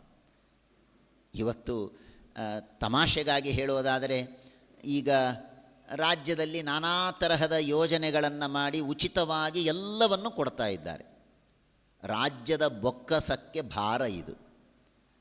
ಯಾವ ಭಾರವನ್ನು ರಾಜ್ಯದ ಬೊಕ್ಕಸ ಹೊರಬೇಕು ಅಂದರೆ, ಯಾವುದರಿಂದ ರಾಜ್ಯದ ಹಾನಿಯಾಗೋದಿಲ್ವೋ ಅದನ್ನೇ ಆಶ್ವಾಸನೆ ಕೊಡಬೇಕಷ್ಟೆ. ಏನಾದರೂ ಮಾಡ್ತೇನೆ ಅಂತ ಎಲ್ಲ ಜನರ ಪ್ರೀತಿಗಾಗಿ ನನಗಾಗದ ಭಾರವನ್ನು ನಾನು ಹೊತ್ತರೆ ನಾನು ನಾಶ ಆಗೋದು ನಿಶ್ಚಿತ. ಅಧ್ಯಯನ ಮಾಡುವಂತಹ ವಿದ್ಯಾರ್ಥಿಗಳು, ನನ್ನ ಯೋಗ್ಯತೆ ಏನೋ ಅಷ್ಟನ್ನು ನಾನು ಓದಬೇಕು ಹೊರತು ಅದನ್ನು ಮಾಡ್ತೇನೆ ಇದನ್ನು ಮಾಡ್ತೇನೆ ಅಂತ ನೂರಾರು ಭಾರವನ್ನು ಮೈ ಮೇಲೆ ಹೊತ್ತರೆ ಮನುಷ್ಯ ಯಾವುದನ್ನೂ ಪೂರ್ಣ ಮಾಡೋದಕ್ಕಾಗೋದಿಲ್ಲ, ತನ್ನನ್ನು ತಾನು ನಾಶ ಮಾಡಿಕೊಳ್ಳೋದು ನಿಶ್ಚಿತ ಎಂಬ ಮಾತನ್ನು ಹೇಳ್ತಾರೆ. ಮತ್ತೊಂದು ಮಾತನ್ನು ಜಟಾಯು ತಿಳಿಸಿಕೊಡ್ತಾನೆ, ನೋಡು, ಜೀವನದಲ್ಲಿ ನಿನಗೇನು ಮಾಡಬೇಕು ಏನು ಮಾಡಬಾರದು ಅಂತನ್ನೋದಕ್ಕೆ ಏನಾದರೂ ಒಂದು ಪ್ಯಾರಾಮೀಟರ್, ಒಂದು ಸೂಚಿ ನನಗೆ ಬೇಕು ಅನ್ನೋದಾದರೆ ಜಟಾಯು ಹೇಳ್ತಾನೆ, ರಾವಣ ಒಂದು ಮಾತನ್ನು ತಿಳಿದುಕೋ, ಯತ್ಕೃತ್ವಾ ನ ಭವೇತ್ ಧರ್ಮ ನ ಕೀರ್ತಿ ನ ಯಶೋ ಧ್ರುವಂ ಶರೀರಸ್ಯ ಭವೇತ್ ಖೇದ ಕಸ್ತತ್ ಕರ್ಮ ಸಮಾಚರೇತ್. ರಾವಣ ಸೀತೆಯನ್ನು ನೀನು ಕರೆದುಕೊಂಡು ಹೋಗ್ತಾ ಇದೆಯಲ್ಲ, ನಿನಗೇನು ಸಿಗ್ತಾ ಇದೆ ಇದರಲ್ಲಿ ಹೇಳು? ಪುಣ್ಯ ಸಿಗ್ತಾ ಇದೆಯಾ? ಅಥವಾ ರಾವಣ ಭಾರೀ ಅಂತ ಯಾರಾದರೂ ವರ್ಣನೆ ಮಾಡೋರಿದ್ದಾರಾ? ನಿನ್ನ ಕೀರ್ತಿ ಏನಾದರೂ ಬೆಳೆಯೋದಿದೆಯಾ? ಹೋಗಲಿ, ನಿನಗೇನಾದರೂ ಹಣ ಬರೋದಿದೆಯಾ? ಯಾವುದೂ ಇಲ್ಲ ಅಂದಮೇಲೆ ಯಾಕೆ ಮಾಡೋದಕ್ಕೆ ಹೋಗ್ತೀಯ? ಎಷ್ಟು ಸುಂದರವಾದ ಮಾತು ನೋಡಿ, ವಾಲ್ಮೀಕಿಯ ಮಾತು. ಇವತ್ತು ನಾವು ದುಶ್ಚಟಗಳಿಗೆ ಬಲಿಯಾಗ್ತಾ ಇದ್ದೇವೆ. ದುಶ್ಚಟಗಳಿಗೆ ಬಲಿಯಾಗುವಂತಹ ನಮಗೆ ವಾಲ್ಮೀಕಿ ಹೇಳ್ತಾನೆ, ನೋಡಪ್ಪ, ನೀನು ಮಾಡು, ಕೆಟ್ಟ ಕೆಲಸ ಮಾಡ್ತಾ ಇದೆಯಲ್ಲ, ಏನು ಸಿಗತ್ತೆ ಸ್ವಲ್ಪ ಆಲೋಚನೆ ಮಾಡು. ನಮ್ಮನ್ನು ನಾವು ವಿಮರ್ಶೆ ಮಾಡಿಕೊಳ್ಳಬೇಕು. ಈ ನಾಲ್ಕರಲ್ಲಿ ನಮಗೇನು ಸಿಗೋದೇ ಇದೆ? ಧರ್ಮ ಸಿಗತ್ತಾ? ಕೀರ್ತಿ ಬರುತ್ತಾ? ಯಾರಾದರೂ ನಮ್ಮನ್ನು ವರ್ಣನೆ ಮಾಡೋರಿದ್ದಾರಾ? ಏನೂ ಇಲ್ಲದ ಮೇಲೆ ನಾವು ಯಾಕೆ ಮಾಡಬೇಕು? ಎಷ್ಟು ಚೆನ್ನಾಗಿದೆ. ನಾವು ಮಾಡುವ ಪ್ರತಿಯೊಂದು ಕಾರ್ಯದ ಹಿಂದೆ ಯಾವುದೇ ಕೆಲಸವನ್ನು ನಾವು ಮಾಡಬೇಕಾದರೆ ಈ ಮೂರನ್ನು ಆಲೋಚನೆ ಮಾಡಬೇಕು. ನನಗಿದರಿಂದ ಏನು ಲಾಭ? ನನಗಿದರಿಂದ ಏನು ಲಾಭ? ನಾನು ದುಶ್ಚಟಗಳಿಗೆ ಬಲಿಯಾಗೋದರಿಂದ ನನಗೇನೋ ತಾತ್ಕಾಲಿಕವಾದ ಖುಷಿ ಸಿಗತ್ತೆ, ಅಷ್ಟು ಬಿಟ್ಟರೆ ಧರ್ಮ ಇದೆಯಾ? ಕೀರ್ತಿ ಇದೆಯಾ? ಕೀರ್ತಿ ಧರ್ಮ ಎರಡೂ ಇಲ್ಲ ಅಂದಮೇಲೆ ಇದನ್ನು ನಾನು ಯಾಕೆ ಮಾಡಬೇಕು ಅನ್ನುವ ಆಲೋಚನೆ ಮನುಷ್ಯನಿಗಿರಬೇಕು ಅನ್ನುವ ಮಾತನ್ನು ಪ್ರತಿಯೊಂದು ವಿಷಯವೂ ತುಂಬ ವಿಸ್ತಾರವಾಗಿ ತಿಳಿದುಕೊಳ್ಳಬೇಕಾದ ವಿಷಯ. ನಾನು ಕೇವಲ ಜಿಸ್ಟನ್ನು ಮಾತ್ರ ಹೇಳ್ತಾ ಇದ್ದೇನೆ. ಹಾಗಾಗಿ ವಾಲ್ಮೀಕಿ ಅಂತಾರೆ, ಯಾವುದನ್ನು ಮಾಡೋದರಿಂದ ಮನುಷ್ಯನಿಗೆ ಧರ್ಮವೂ ಇಲ್ಲ, ಕೀರ್ತಿಯೂ ಸಿಗೋದಿಲ್ಲ, ಮಾಡುವಾಗ ದೇಹಕ್ಕೆ ಆಯಾಸ ಆಗತ್ತೆ, ಅಷ್ಟಿದ್ದರೂ ಮನುಷ್ಯ ಕೆಟ್ಟ ಕೆಲಸವನ್ನು ಮಾಡ್ತಾನಲ್ಲ, ಮೂರ್ಖ ಅವನು ಅಂತ ವಾಲ್ಮೀಕಿ ಬೈತಾರೆ. ಮನುಷ್ಯ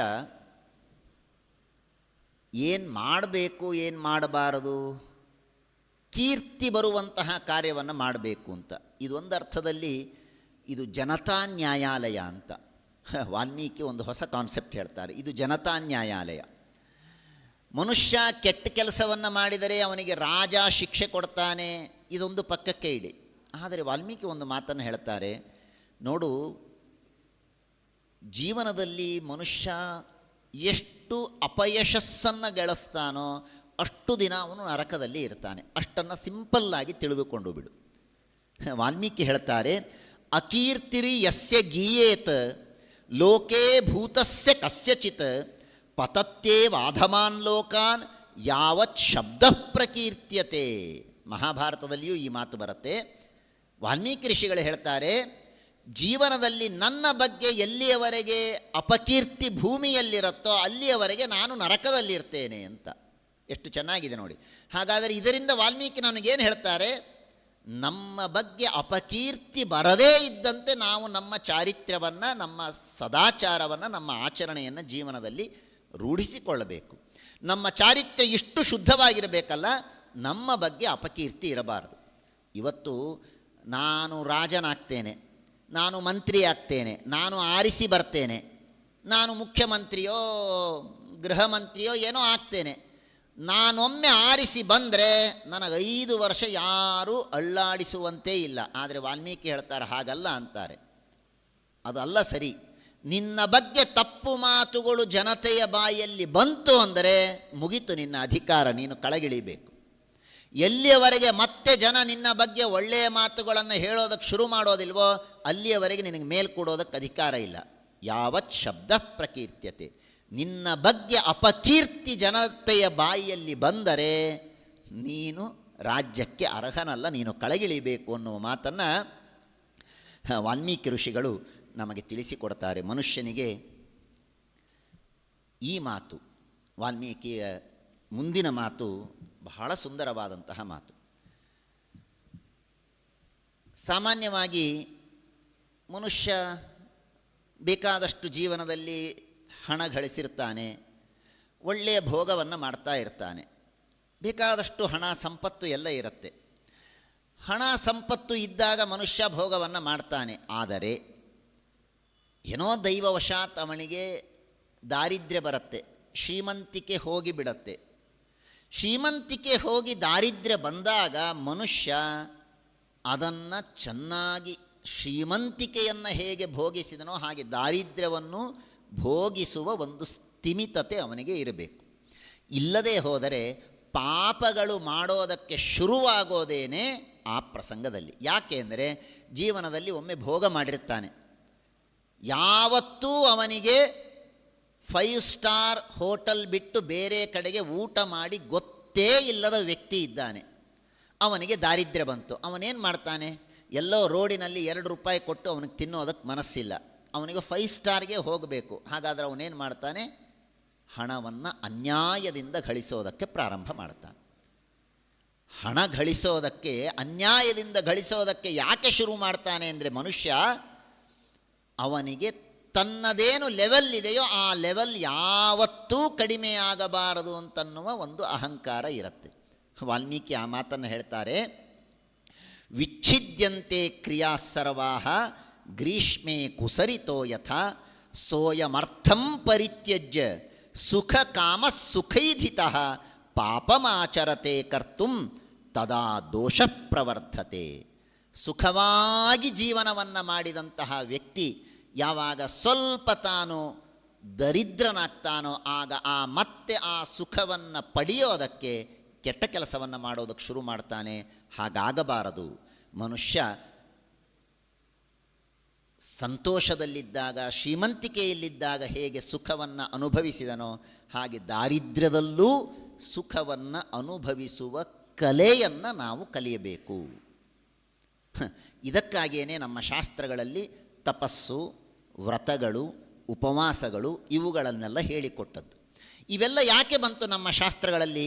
ನಮ್ಮ ಪ್ರಾಚೀನ ಭಾರತದಲ್ಲಿ ವ್ರತ, ನಿಯಮ, ಉಪವಾಸಗಳು, ಚಳಿಯಲ್ಲಿ ಸ್ನಾನ ಮಾಡೋದು, ಬಿಸಿಲಿನಲ್ಲಿ ತಪಸ್ಸು ಮಾಡೋದು, ಇದೆಲ್ಲ ಯಾಕೆ ಹೇಳಿಕೊಟ್ರು ನಮ್ಮ ಶಾಸ್ತ್ರದಲ್ಲಿ ಅಂದರೆ ಮನುಷ್ಯ ತನ್ನನ್ನು ತಾನು ಯಾವುದೇ ಪರಿಸ್ಥಿತಿಯಲ್ಲೂ ನಾನು ಸುಖವಾಗಿ ಇರಬಹುದು ಅನ್ನುವುದಕ್ಕೆ ಇದೆಲ್ಲ ಟ್ರೈನಿಂಗ್. ಈಗ ನಾಳೆ ಚಾತುರ್ಮಾಸ್ಯ ಬರುತ್ತೆ.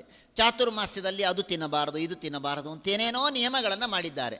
ನಾವು ಅನ್ಕೋತೇವೆ ಯಾಕೆ ಇಷ್ಟು ಕಷ್ಟ ಕೊಡಬೇಕು ಜೀವನಕ್ಕೆ ಅಂತ. ಜೀವನಕ್ಕೆ ಕಷ್ಟ ಕೊಡೋದಲ್ಲ, ಅದು ನಮ್ಮನ್ನು ನಾವು ಟ್ರೈನಿಂಗ್ ಮಾಡಿಕೊಂಡಂತೆ, ಅದು ವರ್ಕ್ಶಾಪ್. ಚಾತುರ್ಮಾಸ್ಯ ಅನ್ನುವುದು ಮತ್ತೇನಲ್ಲ, ಚಾತುರ್ಮಾಸ್ಯ ವ್ರತ ಅನ್ನುವುದು ಮನುಷ್ಯನ ಜೀವನದಲ್ಲಿ ಅವನು ಸಾಮಾನ್ಯವಾಗಿ ಬಾಳಿದರೂ ಸುಖವಾಗಿ ಹೇಗಿರಬಹುದು ಅನ್ನೋದಕ್ಕೆ ಅದೊಂದು ವರ್ಕ್ಶಾಪ್, ಒಂದು ಟ್ರೈನಿಂಗ್. ಸೊ ಹಾಗಾಗಿ ನಮ್ಮ ಪ್ರಾಚೀನ ಭಾರತದಲ್ಲಿ ನಾನಾ ತರಹದ ಉಪಾಯಗಳನ್ನು ತಿಳಿಸಿಕೊಟ್ಟಿದ್ದಾರೆ. ಬೇಕಾದಷ್ಟು ಮಾತುಗಳನ್ನೆಲ್ಲ ತಿಳಿಸಿಕೊಡ್ತಾರೆ. ಉತ್ಸಾಹದ ಬಗ್ಗೆ, ಸಂತೋಷದ ಬಗ್ಗೆ ನಾನಾ ತರಹದ ಮಾತುಗಳನ್ನು ಹೇಳ್ತಾರೆ. ಒಂದು ಮಾತನ್ನು ವಾಲ್ಮೀಕಿ ಹೇಳ್ತಾನೆ, ಇವತ್ತಿನ ಪ್ರಸಂಗಕ್ಕೆ ನನಗನ್ನಿಸುತ್ತೆ ತುಂಬ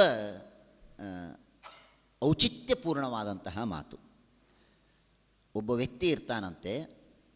ಆ ವ್ಯಕ್ತಿಯ ಹತ್ರ ದೊಡ್ಡದಾದ ಮಾವಿನ ತೋಟ, ಭಾರೀ ದೊಡ್ಡದಾದ ಮಾವಿನ ತೋಟ ಇರುತ್ತೆ. ಅವನು ಒಂದು ದಿನ ಸಂಜೆ ಎಲ್ಲೋ ವಾಕಿಂಗ್ ಹೋಗಿರ್ತಾನೆ. ವಾಕಿಂಗ್ ಹೋದ ಸಂದರ್ಭದಲ್ಲಿ ಪಕ್ಕದ ಸ್ವಲ್ಪ ದೂರದಲ್ಲಿ ಒಂದು ಬೇರೆ ಉದ್ಯಾನವನವನ್ನು ನೋಡ್ತಾನೆ.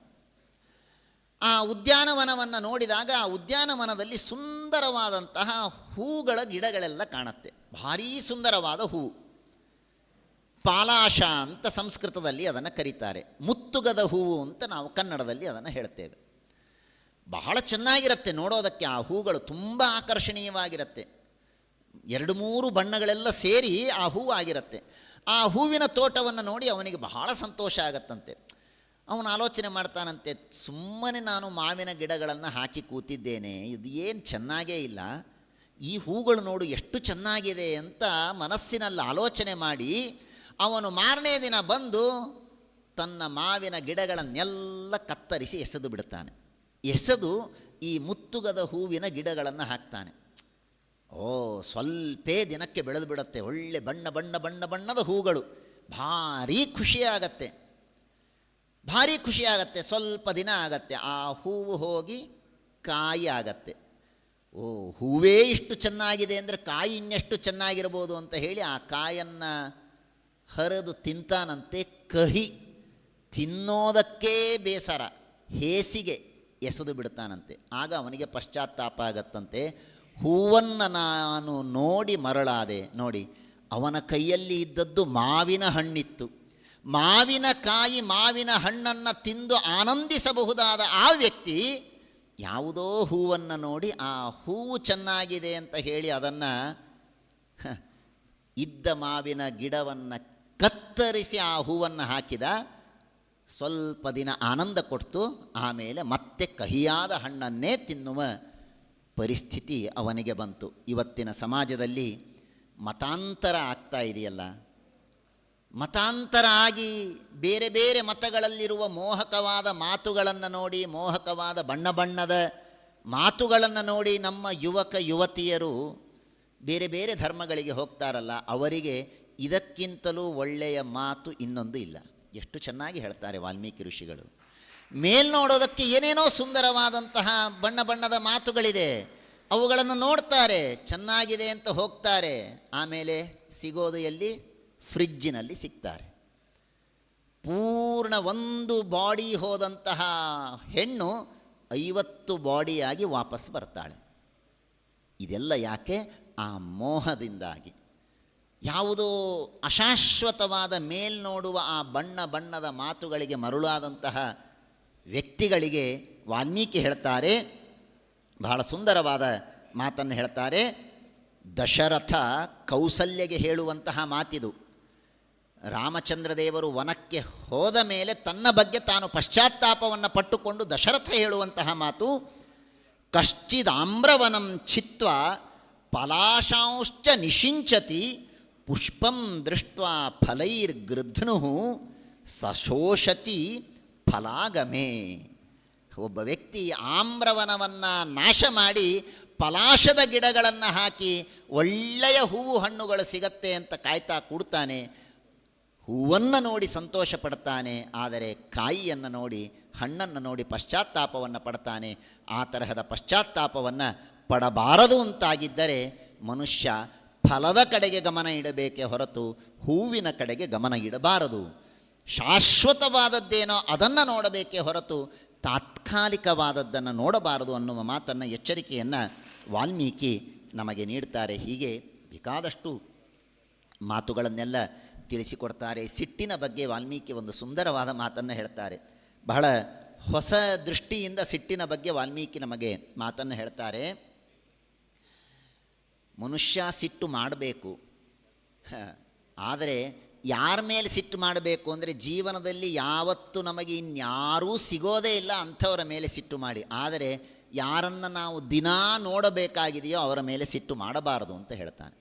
ತಂದೆ, ತಾಯಿ, ಹೆಂಡತಿ, ಮಕ್ಕಳು ಇವರು ನಿತ್ಯ ನಮ್ಮ ಸಂಪರ್ಕಕ್ಕೆ ಬರೋರು, ಅವರ ಮೇಲೆ ಸಿಟ್ಟು ಮಾಡಬಾರದು ಅಂತ ವಾಲ್ಮೀಕಿ ಹೇಳ್ತಾರೆ. ನಸಕ್ಷಮ ಕ್ರೋಧಯಿತು ಯಃ ಪ್ರಸಾದ್ಯ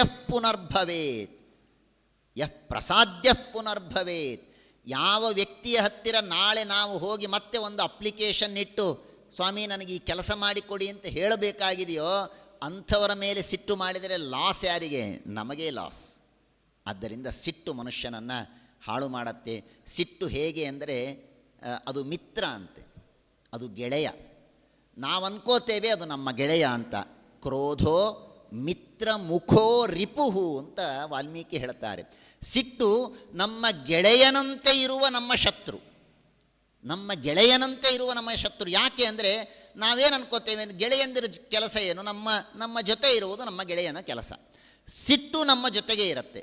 ಯಾರೋ ಒಬ್ಬ ಏನೋ ಮಾಡ್ತಾನೆ, ಮಾಡಿದಾಗ ನಾವು ಸಿಟ್ಟು ಮಾಡಿಕೊಳ್ತೇವೆ. ನಾವೇನು ಅನ್ಕೋತಾ ಇರ್ತೇವೆ, ಓ ನಾನು ಸಿಟ್ಟು ಮಾಡುವುದರಿಂದ ಅವನನ್ನು ಸೋಲಿಸ್ತಾ ಇದ್ದೇನೆ, ಅವನ ಬಾಯಿ ಮುಚ್ಚಿಸ್ತಾ ಇದ್ದೇನೆ ಅಂತ ನಾವು ಅನ್ಕೋತೇವೆ. ಆದರೆ ಆ ಕ್ರೋಧ ನಮ್ಮ ಮಿತ್ರ, ನಮ್ಮ ಸಹಾಯಕ್ಕೆ ಬರ್ತಾ ಇದೆ ಅಂತ ನಾವು ಅನ್ಕೋತೇವೆ. ನಮ್ಮನ್ನೇ ಅದು ನಾಶ ಮಾಡ್ತಾ ಇರುತ್ತೆ, ನಮಗೆ ಗೊತ್ತಾಗೋದಿಲ್ಲ. ಎಲ್ಲ ವಿಷಯಗಳು ಒಂದೊಂದು ದಿನದ ಸೆಮಿನಾರಿನ ವಿಷಯಗಳು.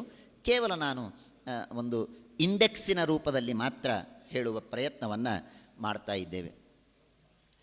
ಮನುಷ್ಯ ಇವತ್ತು ನಾವೆಲ್ಲರೂ ಒಂದು ಆಲೋಚನೆ ಮಾಡ್ತೇವೆ, ತುಂಬ ಜನ ಕೆಟ್ಟವರಾಗಿದ್ದಾರೆ, ಅಧಾರ್ಮಿಕರು ಬಹಳ ಆಗಿದ್ದಾರೆ, ಏನು ಮಾಡಬೇಕು?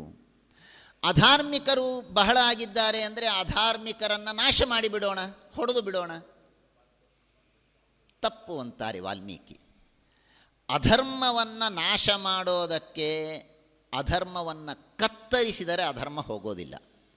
ಹಾಗಾದರೆ ಅಧರ್ಮ ಹೋಗೋದು ಹೇಗೆ? ಧರ್ಮವನ್ನು ಬೆಳೆಸಿದರೆ ಅಧರ್ಮ ಹೋಗುತ್ತೆ. ಅಧರ್ಮ ಕತ್ತಲನ್ನು ನಾಶ ಮಾಡೋದಕ್ಕೆ ಕತ್ತಿ ಗುರಾಣಿಯಿಂದ ಕತ್ತಲನ್ನು ನಾಶ ಮಾಡಲಿಕ್ಕಾಗೋದಿಲ್ಲ. ಬೆಳಕು ಬಂದರೆ ಕತ್ತಲು ಹೋಗುತ್ತೆ. ಬೆಳಕು ಬಂದರೆ ಕತ್ತಲೆ ಹೋಗುತ್ತೆ. ಹಾಗೆ ಅಧರ್ಮ ಹೋಗಬೇಕಾದರೆ ಏನು ಮಾಡಬೇಕು ಅಂದರೆ ನಾವು ಧಾರ್ಮಿಕರು ಹೆಚ್ಚಾಗಬೇಕೇ ಹೊರತು ಅಧಾರ್ಮಿಕರನ್ನು ಓಡಿಸ್ತೇವೆ ಅಂದರೆ ಆಗೋದಿಲ್ಲ. ಇವತ್ತು ನಾವು ಮಾಡ್ತಾ ಇರೋ ತಪ್ಪದು.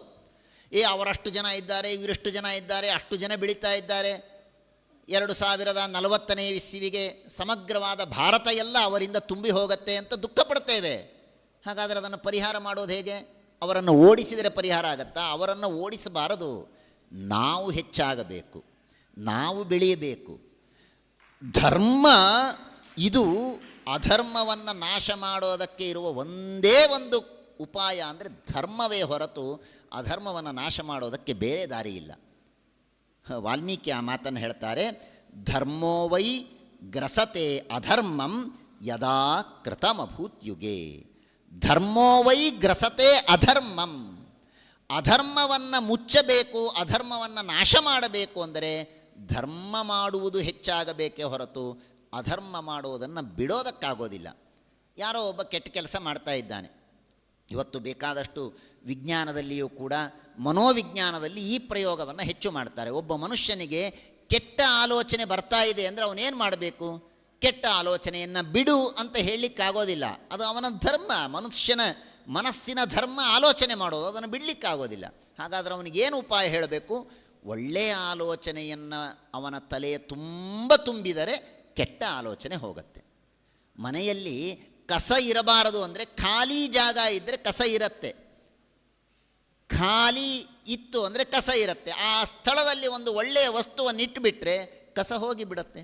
ಹಾಗೆ ಇದು ಸಿಂಪಲ್ ಆದ ಲಾಜಿಕ್. ಅಧರ್ಮ ನಮ್ಮ ಮನಸ್ಸಿನಿಂದ ಹೋಗಬೇಕು ಅಂದರೆ ಧರ್ಮ ಬೆಳೆಯಬೇಕು, ಅಧಾರ್ಮಿಕರು ಹೋಗಬೇಕು ಅಂದರೆ ಧಾರ್ಮಿಕರು ಬೆಳೆಯಬೇಕು. ಇದೊಂದೇ ಉಪಾಯ ಅಂತ ವಾಲ್ಮೀಕಿ ಹೇಳ್ತಾರೆ. ಧರ್ಮಂ ವೈ ಗ್ರಸತೆ ಧರ್ಮೋ ವೈ ಗ್ರಸತೆ ಅಧರ್ಮಂ ಎಂಬುದಾಗಿ ವಾಲ್ಮೀಕಿ ತಿಳಿಸಿಕೊಡ್ತಾರೆ. ಪ್ರಾಯ ನನ್ನ ಸಮಯ ಮುಕ್ತಾಯವಾಗ್ತಾ ಬರ್ತಾ ಇದೆ. ನಾನು ಹೆಚ್ಚು ವಿಸ್ತಾರವನ್ನು ಮಾಡದೇನೆ ಮುಗಿಸ್ತೇನೆ. ಮನುಷ್ಯರಿಗೆ ಭಯ ಯಾರಿಂದ ಅಂತ, ಇದು ಎಲ್ಲರಿಗೆ ಅನುಭವ ಇರುವಂತಹ ಮಾತು. ವಾಲ್ಮೀಕಿ ಹೇಳ್ತಾರೆ, ನನಗೆ ಅಗ್ನಿಯ ಭಯ ಇಲ್ಲ, ನಾಗ್ನಿ ನಾನ್ಯಾನಿ ಶಸ್ತ್ರಾಣಿ. ಶಸ್ತ್ರಾಸ್ತ್ರಗಳ ಭಯ ತುಂಬ ಕಮ್ಮಿ. ಅದು ಎದುರುಗಡೆ ಬರುತ್ತೆ, ವಿ ಕ್ಯಾನ್ ಎಸ್ಕೇಪ್. ಅದು ಬಂದಾಗ ನಾವು ಪಕ್ಕಕ್ಕೆ ಹೋಗ್ಬೋದು, ನಮ್ಮನ್ನು ನಾವು ಕಾಪಾಡಿಕೊಳ್ಳಬಹುದು. ಅಗ್ನಿ ಸುತ್ತಲೂ ಇದೆ, ನೀರು ಹಾಕ್ಬೋದು, ಅಥವಾ ಅಗ್ನಿ ಇರುವ ಸ್ಥಳದಿಂದ ನಾನು ಈ ಕಡೆಗೆ ಬಂದುಬಿಡ್ಬೋದು. ಅದು ನನಗೇನು ಭಯ ಇಲ್ಲ. ನಾಗ್ನಿ ನ ಶಸ್ತ್ರಾಣಿ ನ ಪಾಶಾಹ ಭಯಾವಹ. ನಾನಾ ವಿಧವಾದ ಪಾಶಗಳು ಯಾವುದೂ ನನಗೆ ಭಯ ಇಲ್ಲ. ಆದರೆ ಒಂದೇ ಒಂದು ಭಯ ಅಂದರೆ ಘೋರಾಹ ಸ್ವಾರ್ಥ ಪ್ರಯುಕ್ತಾಸ್ತು ಜ್ಞಾತಯೋನೋ ಭಯಾವಹ. ನಮ್ಮವರು ನಮಗೆ ಮಾಡುವ ಏನು ಭಯ ಇದೆ ನೋಡಿ, ಅದು ದೊಡ್ಡದಾದ ಭಯ. ಇವತ್ತೇನು ನಮ್ಮಲ್ಲಿ ನಡೀತಾ ಇದೆ, ನಮ್ಮ ಶಾಸ್ತ್ರ, ನಮ್ಮ ಧರ್ಮ, ನಮ್ಮ ಸನಾತನ ಸಂಸ್ಕೃತಿ, ನಮ್ಮ ವೇದಗಳು, ನಮ್ಮ ಪುರಾಣಗಳು, ನಮ್ಮ ಪುರಾಣ ಭಾರತ ಮಹಾಭಾರತದ ಪಾತ್ರಗಳು, ಅವರ ಬಗ್ಗೆ ಅವಹೇಳನದ ಮಾತುಗಳೆಲ್ಲ ಇವತ್ತು ನಾವು ಕೇಳ್ತೇವಲ್ಲ. ಇದನ್ನು ಅವಹೇಳನ ಮಾಡುವವರು ಯಾರು? ಬೇರೆ ಯಾರೂ ಅಲ್ಲ, ನಮ್ಮವರೇ ಅವಹೇಳನ ಮಾಡ್ತಾರೆ. ನಮ್ಮವರೇ ಇದನ್ನು ಅವಹೇಳನ ಮಾಡ್ತಾರೆ. ನಮ್ಮವರೇ ಇವತ್ತು ನಮ್ಮ ಧರ್ಮ, ನಮ್ಮ ಸಂಸ್ಕೃತಿ ಅವನತಿ ಆಗೋದಕ್ಕೆ ಕಾರಣ ನಮ್ಮವರೇ, ಬೇರೆಯವರಲ್ಲ. ವಾಲ್ಮೀಕಿ ಋಷಿಗಳು ಅಂದೇ ಆ ಮಾತನ್ನು ಹೇಳಿದರು. ಜ್ಞಾತಯೋನೋ ಭಯಾವಹ. ನಮ್ಮ ಪಕ್ಕ ಇರ್ತಾರೆ, ನಮ್ಮವರೂ ತಂದುಕೊಂಡಿರ್ತೇವೆ, ಅವರೇ ನಮ್ಮ ತಲೆಯನ್ನು ಕೆಡಿಸ್ತಾರೆ, ಅವರೇ ನಮ್ಮ ಸಂಸ್ಕೃತಿಯನ್ನು ನಾಶ ಮಾಡ್ತಾರೆ. ಸ್ನಾನ ಬೇಡ ಅಂತಾರೆ, ಸಂಧ್ಯಾ ವಂದನೆ ಬೇಡ ಅಂತಾರೆ, ಗ್ರಹಣ ಯಾಕೆ ಅಂತಾರೆ, ಉಪವಾಸ ಯಾಕೆ ಅಂತಂತಾರೆ, ತಿಂದರೆ ಏನು ತಪ್ಪು ಅಂತಾರೆ, ಮಾಂಸ ತಿಂದರೆ ತಪ್ಪೇನು, ಗೋಹತ್ಯೆಯನ್ನು ಮಾಡ್ತೇವೆ ಅಂತಾರೆ, ರೋಡಿನ ಮಧ್ಯದಲ್ಲಿ ಗೋಹತ್ಯೆಯನ್ನು ಮಾಡ್ತಾರೆ, ಗೋಮಾಂಸವನ್ನು ತಿನ್ನಿಸ್ತಾರೆ. ಇದೆಲ್ಲ ಮಾಡ್ತಾ ಇರೋರು ಯಾರು? ಯಾರೋ ಹೊರದೇಶದಿಂದ ಬಂದು ಮಾಡ್ತಾ ಇದ್ದಾರಾ? ಇಲ್ವಲ್ಲ, ನಮ್ಮವರೇ ಮಾಡ್ತಾ ಇದ್ದಾರೆ. ನಮ್ಮವರು ಮಾಡ್ತಾರೆ ಅನ್ನೋದಕ್ಕೇ ನಾವು ಸುಮ್ಮನಿದ್ದೇವೆ. ಆದರೆ ಇದೇ ದೊಡ್ಡದಾದ ಭಯ ಅಂತ ವಾಲ್ಮೀಕಿ ಅಂದು ಎಚ್ಚರ ಕೊಟ್ಟಿದ್ದಾರೆ. ಇಂದು ಅದನ್ನು ನಾವು ನೋಡ್ತಾ ಇದ್ದೇವೆ ಕಣ್ಣಿನಿಂದ. ಹೀಗೆ ಬೇಕಾದಷ್ಟು ಮಾತುಗಳಿದೆ. ಇಂದ್ರಿಯ ನಿಗ್ರಹದ ಬಗ್ಗೆ ಒಂದು ಮಾತನ್ನು ಹೇಳ್ತಾರೆ. ನತತ್ಕುರ್ಯಾದ ಅಸಿಸ್ತೀಕ್ಷ್ಣ. ಒಂದು ಚೂಪಾದ ಕತ್ತಿ ನಮಗೇನು ತೊಂದರೆ ಕೊಡೋದಿಲ್ಲ. ನ ಸರ್ಪೋ ವ್ಯಾಹತಃ ಪದ. ಒಂದು ದೊಡ್ಡದಾದ ಸರ್ಪ ಇದೆ, ಅದನ್ನು ಕಾಲಿನಿಂದ ತುಳಿದರೂ ನಿಮಗೇನು ದೊಡ್ಡ ಲಾಸಿಲ್ಲ. ಆದರೆ ಅರಿರುವ ನಿತ್ಯ ಸಂಕ್ರುದ್ಧ ಯಥಾತ್ಮ ದುರನುಷ್ಠಿತ. ಮನಸ್ಸು ಚೆನ್ನಾಗಿ ನಿಗ್ರಹ ಇಲ್ಲದೇ ಇದ್ದರೆ, ನಿಗ್ರಹ ಇಲ್ಲದ ಮನಸ್ಸು ನಮಗೆಷ್ಟು ಪೀಡೆಯನ್ನು ಕೊಡುತ್ತೋ ಅಷ್ಟು ಪೀಡೆಯನ್ನು ಒಬ್ಬ ಶತ್ರುವೂ ಕೊಡೋದಿಲ್ಲ, ಒಂದು ಸರ್ಪವೂ ಕೊಡೋದಿಲ್ಲ, ಒಂದು ಖಡ್ಗವೂ ಕೊಡೋದಿಲ್ಲ. ಹಾಗಾಗಿ ಮನಸ್ಸಿನ ನಿಗ್ರಹ ಇದು ತುಂಬ ಅನಿವಾರ್ಯ ಎಂಬ ಮಾತನ್ನು ತಿಳಿಸಿಕೊಡ್ತಾರೆ. ಇನ್ನೂ ಸಾಕಷ್ಟು ಮಾತುಗಳು ರಾಮಾಯಣದಲ್ಲಿ ನಮಗೆ ಕೇಳಲಿಕ್ಕೆ ಸಿಗತ್ತೆ. ಮನುಷ್ಯ ದುಃಖ ಪಡಬಾರದು ಅನ್ನುವುದರ ಬಗ್ಗೆ. ಒಂದು ದುಃಖವನ್ನು, ಏನೋ ಒಂದು ಸಣ್ಣ ದುಃಖ ಇರುತ್ತೆ ಮನುಷ್ಯನಿಗೆ, ಒಂದು ಕೆಟ್ಟ ಚಟ ಏನೋ ಮಕ್ಕಳಿಗಿರುತ್ತೆ ನೋಡಿ. ಮಕ್ಕಳಿಗೆ ಎಲ್ಲೋ ಬೀಳ್ತಾರೆ, ಬಿದ್ದಾಗ ತಂದೆ ತಾಯಿ ಸ್ವಲ್ಪ ಬಂದು ಮುದ್ದು ಮಾಡ್ತಾರೆ ಅಂತ ಗೊತ್ತಾದರೆ ಮೇಲಿಂದ ಮೇಲೆ ಬೀಳ್ತಾವೆ, ಮೇಲಿಂದ ಮೇಲೆ ಬಿದ್ದಂತೆ ತೋರಿಸತ್ತೆ, ನನಗೇನೋ ಗಾಯ ಆಗಿದೆ ಅಂತ ಹೇಳ್ತಾರೆ. ಯಾಕೆ ಅಂದರೆ 4 ಜನರ ಅಟೆನ್ಷನ್ ಸಿಗತ್ತೆ ಅಂತ. ಹಾಗೆ ಮನುಷ್ಯನಿಗೆ ಒಂದು ಕೆಟ್ಟ ಚಟ ಏನು ಅಂದರೆ, ತಾನು ದುಃಖದಲ್ಲಿದ್ದರೆ 4 ಜನ ಅನುಕಂಪದ ಮಾತನ್ನಾಡ್ತಾರೆ ಅಂತ ಶೋಕವನ್ನು ಅವನು ಅನುವರ್ತನ ಮಾಡಿಕೊಂಡು ಹೋಗ್ತಾನೆ, ಅದನ್ನು ಬೆಳೆಸಿಕೊಂಡು ಹೋಗ್ತಾನೆ. ವಾಲ್ಮೀಕಿ ಅದನ್ನು ಬೈತಾರೆ. ಶೋಕೋ ನಾಶಯತೆ ಧೈರ್ಯಂ, ಶೋಕೋ ನಾಶಯತೆ ಶ್ರುತಂ, ಶೋಕೋ ನಾಶಯತೆ ಸರ್ವಂ, ನಾಸ್ತಿ ಶೋಕಸಮೋ ರಿಪು ಯೋ ಶೋಕಮನುವರ್ತಂತೆ ನತೇಷಾಂ ವಿದ್ಯತೆ ಸುಖಂ. ಶೋಕ ಪಡಬೇಕು, ಆದರೆ ಶೋಕವನ್ನು ಅನುವರ್ತನ ಮಾಡಬಾರದು. ಆ ಶೋಕವನ್ನು ಹಾಗೇ ಮುಂದುವರಿಸ್ತಾ ಹೋಗಬಾರದು, ಶೋಕದ ಬೆನ್ನು ಹತ್ತಿ ನಾವು ಹೋಗಬಾರದು ಎಂಬ ಮಾತನ್ನು ವಾಲ್ಮೀಕಿ ತಿಳಿಸಿಕೊಡ್ತಾರೆ. ಹೀಗೆ ಅನೇಕ ತರಹದ ಮಾತುಗಳು ವಾಲ್ಮೀಕಿಯ ರಾಮಾಯಣದಲ್ಲಿ ನಮಗೆ ಹೆಜ್ಜೆ ಹೆಜ್ಜೆಗೆ ಪ್ರತಿಯೊಂದು ಘಟನೆಗಳ ಹಿಂದೆ ಕೇಳಲಿಕ್ಕೆ ನೋಡಲಿಕ್ಕೆ ಸಿಗತ್ತೆ. ಆ ವಾಲ್ಮೀಕಿ ರಾಮಾಯಣದ ಅಧ್ಯಯನದ ಮೂಲಕ ಇವತ್ತು ವಾಲ್ಮೀಕಿ ರಾಮಾಯಣವನ್ನು ವಿಶೇಷವಾಗಿ, ಸಮಗ್ರ ರಾಮಾಯಣ ಅಲ್ಲದೇ ಇದ್ದರೂ ಕೂಡ ಆ ರಾಮಾಯಣದ ಈ ತರಹದ ನುಡಿಗಳನ್ನಾದರೂ ಇವತ್ತು ನಮ್ಮ ವಿದ್ಯಾರ್ಥಿಗಳಿಗೆ ಶಾಲಾ ಕಾಲೇಜುಗಳಲ್ಲಿ ಬೋಧನ ಮಾಡುವುದರಿಂದ ಅವರ ಜೀವನದಲ್ಲಿ ಒಂದು ಉತ್ತಮವಾದ ಮಾರ್ಗದರ್ಶನ ಸಿಗತ್ತೆ ಅನ್ನುವುದರಲ್ಲಿ ಸಂದೇಹವಿಲ್ಲ. ಈ ಒಂದು ಅವಕಾಶವನ್ನು ಕಲ್ಪಿಸಿಕೊಟ್ಟದ್ದಕ್ಕಾಗಿ ಸಂಸ್ಥೆಯ ಎಲ್ಲರಿಗೂ ನಾನು ಮತ್ತೊಮ್ಮೆ ಹೃತ್ಪೂರ್ವಕವಾದ ಆಭಾರವನ್ನು ಮನ್ನಣೆ ಮಾಡ್ತಾ 2 ಮಾತುಗಳನ್ನು ಮುಗಿಸ್ತೇನೆ.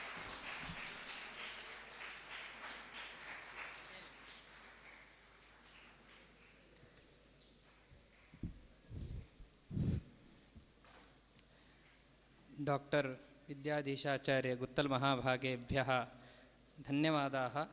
ವಯಂ ಧನ್ಯಾः ತೈः ಕರ್ನಾಟಕಭಾಷಾಯಾम् ಅತೀವ सरलतया अस्माकं मनः यथा प्रफुल्लः भवेत् तथा रामायणे नीतिबोधः इति विषयमधिकृत्य विस्तारप्रबन्धरूपेण तत्र नैके विषयाः तत्र उपस्थापिताः. अस्माकं नैकविधाः दुःखाः भवन्ति. यदा दुःखं भवति तदानीम् अस्माभिः दुःखनाशार्थम् आत्महत्यादिकं क्रियते, तत्सर्वं न कर्तव्यं. दुःखं सर्वदा भवत्येव, अपि च बहुषु स्थलेषु औन्नत्यं भवति, बहुषु जनेषु औन्नत्यं दृश्यते. यदा औन्नत्यं दृश्यते तदानीं सर्वदा वयम् एवमेव स्मः इति अस्माभिः न भाव्यं, यतोहि कदाचित् पतनमपि भवति. अतः अस्माकम् औन्नत्यं जातमिति कृत्वा सर्वदा सन्तोषेण न भाव्यम्. इतोपि सुखदुःखयोः समत्वेन चिन्तनं कार्यं, यतोहि सुखं यथा भवति तथैव दुःखमपि आयाति इत्यादयः नैकाः नीतयः तत्र रामायणे बोधिताः, अस्माकं जीवने अत्यन्तम् उपयुक्ताः. ते सम्यक् निरूपितवन्तः विद्याधीशाचार्य गुत्तल महाभागाः. तेभ्यः धन्यवादान् समर्पयामि. वयं धन्याः. इतः परं बरोडा महाराजा सायाजिराव् विश्वविद्यालयस्य उपप्राध्यापिका श्रीमती श्वेता जजूर्कर् एषा स्वीयं प्रबन्धम् उपस्थापयति. तस्याः प्रबन्धस्य विषयः एवमस्ति: अभिनन्दकृतरामचरितम् एवं वाल्मीकिरामायणम् अनयोः तुलनात्मकम् अध्ययनम् इति. एवं रीत्या वाल्मीकिरामायणम् अन्य कविभिः विरचितरामचरित्रेण साकं यदि वयं तुलनात्मकम् अध्ययनं कुर्मः तदानीं तत्र कः व्यत्यासः वर्तते, अत्र कविना कथं कथितं, तत्र कथं कथितम् इत्यादयः नैके विषयाः ज्ञायन्ते, महत्त्वमपि ज्ञायते. अतः स्वीयं प्रबन्धं मण्डयन्तु इति तां प्रार्थये.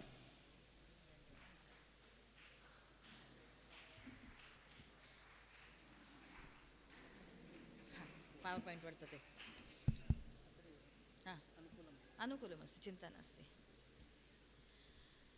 अखण्डमण्डलाकारं व्याप्तं येन चराचरं तत्पदं दर्शितं येन तस्मै श्रीगुरवे नमः. रामो राजमणिः सदा विजयते, रामं रमेशं भजे. रामेणाभिहता निशाचरचमो, रामाय तस्मै नमः. रामान्नास्ति परायणं परतरं, रामस्य दासोऽस्म्यहं. रामे चित्तलयः सदा भवतु मे, भो Ram मामुद्धर. Respected Professor Gopabandhumishra ji, session chair of today's session, scholars on and off the dais of Sanskrit present here, invited guests and dear students. It's an attempt to present before you a work called Ramacharita by Abhinanda, based on Valmiki Ramayana.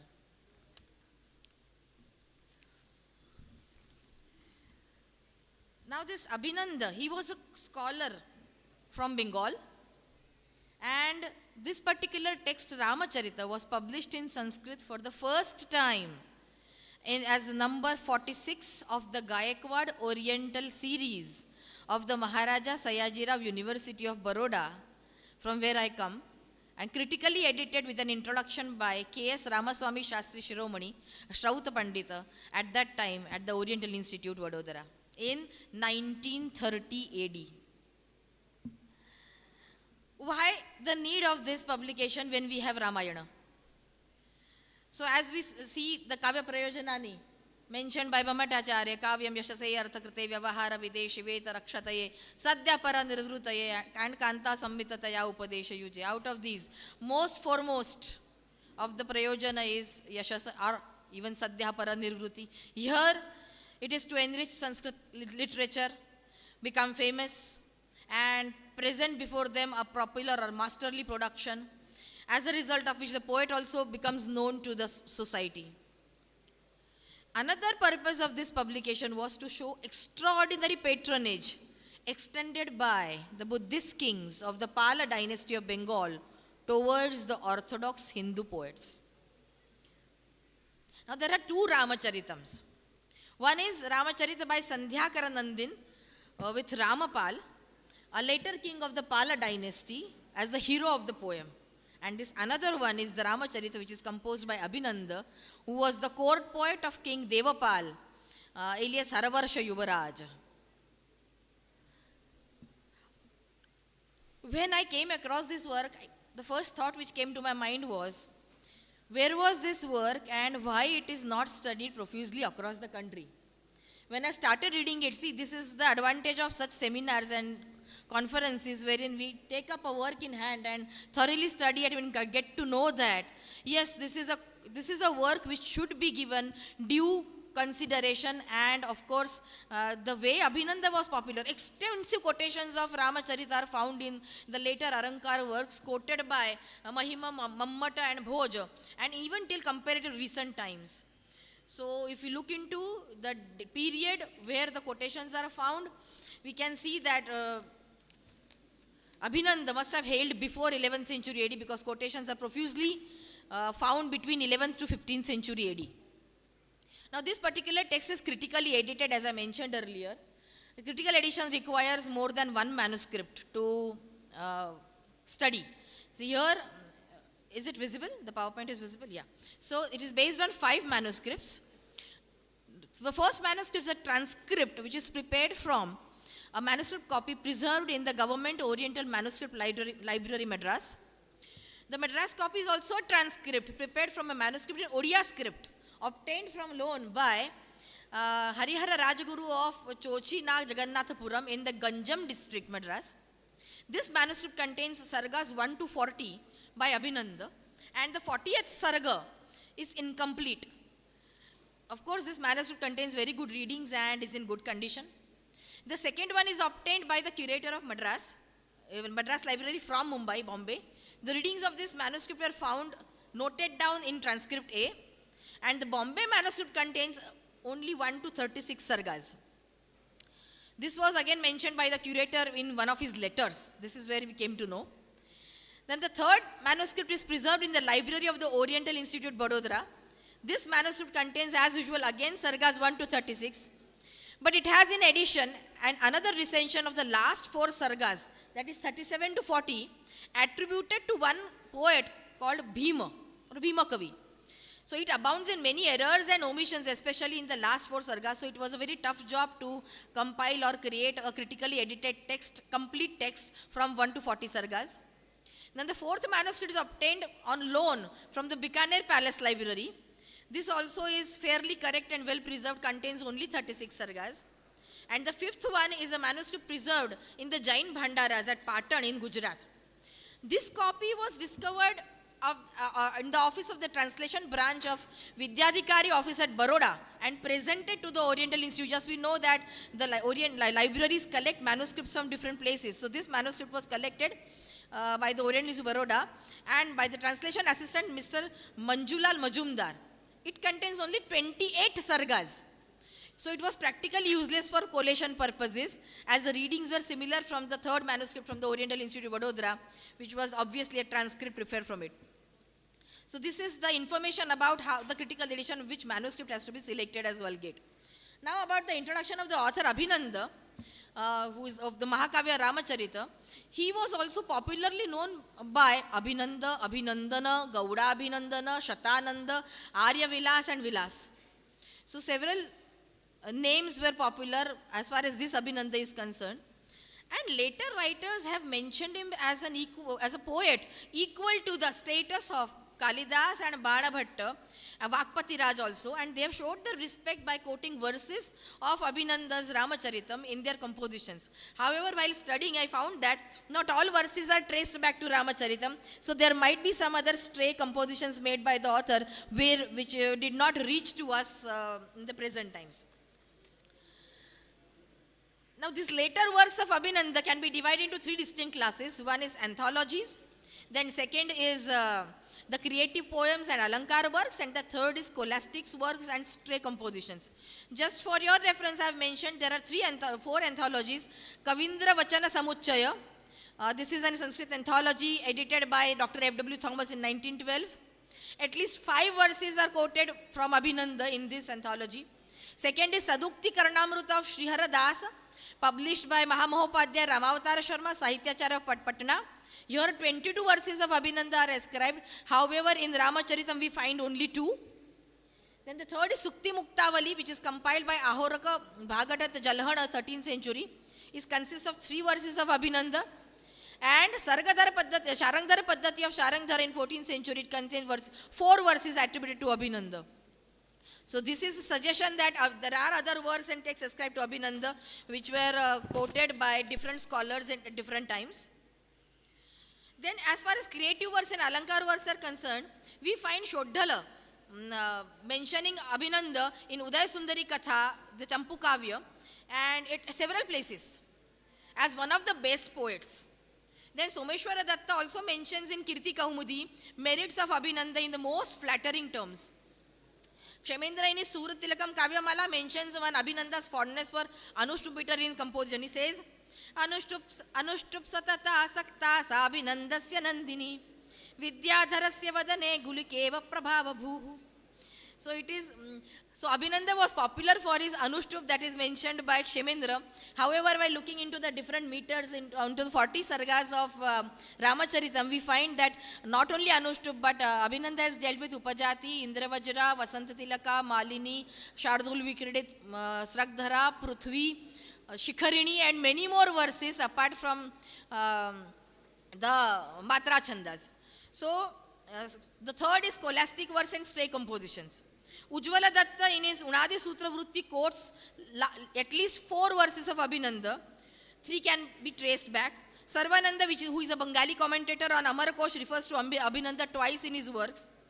Raya Mukuta refers to 3 verses of Abhinanda. This is just to mention that the popularity of Abhinanda between the 11th to 15th century was great, and that is why he was stated as a poet with equal status to Kalidas and Vanabhatta. Here it is mentioned,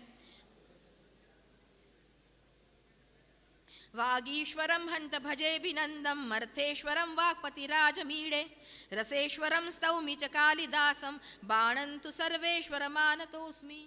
So here is compared to the earlier popular scholars. Now this plot of Ramacharitam shows that Abhinanda is a pious Hindu and believer in the Puranic form of religion. There is a description of several incarnations of Vishnu, the birth of Brahma from his navel, and the begging of Shiva in spite of his friendship with Kubera, the Lord of Wealth, also makes this author a firm believer in the Puranic religion. The peculiarity of this scholar is that he believes that Shiva and Vishnu represent the 2 halves of the same God who is one. So mostly propounding Advaita, thus suggesting that it is not wise to worship one and hate the other. This might be his effort to bring together maybe 2 sets. So in Ramacharita, this idea is expressed twice through the mouths of Jambavan and Mandodari. It is stated here, Dhruvam vinamune danir mardhe nardhendu shekharaha divisidati shunyanam dhatraika surudhatritaha. And another verse states, Ardhe pumsah puranasya devau hariharavubhau ekam tatra prapannasya pradveshah kastavapare. Then his work portrayed that he was a strict follower of Atmavad of the Upanishads, as explained in the Advaita school of philosophy, wherein it is stated, Tattvamekam yadatmeti jagade tat prachakshate tatonyah kastavanito yastata vishayashchucha.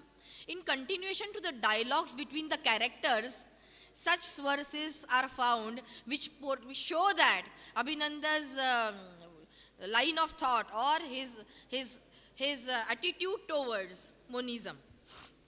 He also advocated that Dvaita was not correct, that the goal of man is to identify the Jiva with the Brahman. That's his opinion, and as interpreted also by K.S. Ramaswamy Shastri. Prashanta khila kallole kaivalyamruta varidhau majja majja sikim Dvaita grah ksharabdi vichishu. So he says that he should visualize nothing except Brahman in this whole universe. So his inclination towards the Ekatmavad is clearly seen in his texts. Then when we consider about how the imagination of the author develops when he quotes or takes the story or plot from Ramayana, it is seen that he has not been so uncharitable as to go against the rules laid down by the critics altogether. On the contrary, on many occasions, he follows the definition without sacrificing his independence as a poet. And therefore, Ramacharitam can be justly termed as a Mahakavya. So very beginning of Ramacharita marks out Abhinand as an independent thinker and as a respecter of lifeless conventions. He introduces his hero Rama not as a child but as a grown-up man in a state of great mental anxiety awaiting the arrival of Sugriva, whom he thought to be an ungrateful friend, and who was to be sent to Lanka in search of his sweetheart at the close of the rainy season. So this is how, so it begins with the mid of Kishkinda Kand and ends up to the Yuddha Kand. That is the subject matter of Ramacharita. So this beginning is very dramatic, and it speaks of the poet's great originality in handling the subject. Because this is a situation which fires the imagination of the reader as he is immediately drawn towards the poem and his interests are well kindled. So this shows moreover the poet's fondness also for Vipralamba Shringara. So Ramacharitam begins with Vastu Nirdesha instead of Ashir and Namaskriya.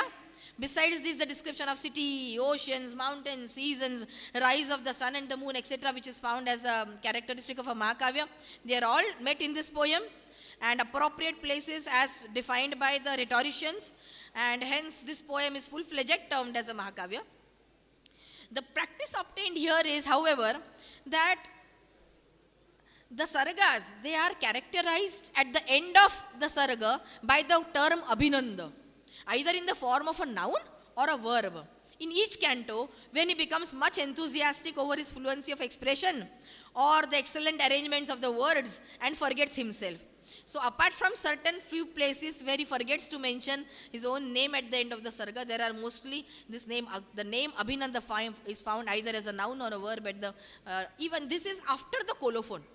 At 2 or 3 places we find in his 40 sargas that it is pre-colophon the word Abhinanda in the last verse, while after the colophon many places 1 or 2 verses are given which contains the term Abhinanda. This is very different from the other Mahakavyas when we study it from the point of view of Mahakavya. Then if we look into the style, it is of course Vaidarbhi. At many places we find a very simple, charming and bold style which is exactly in conformity with the Vaidarbhi style.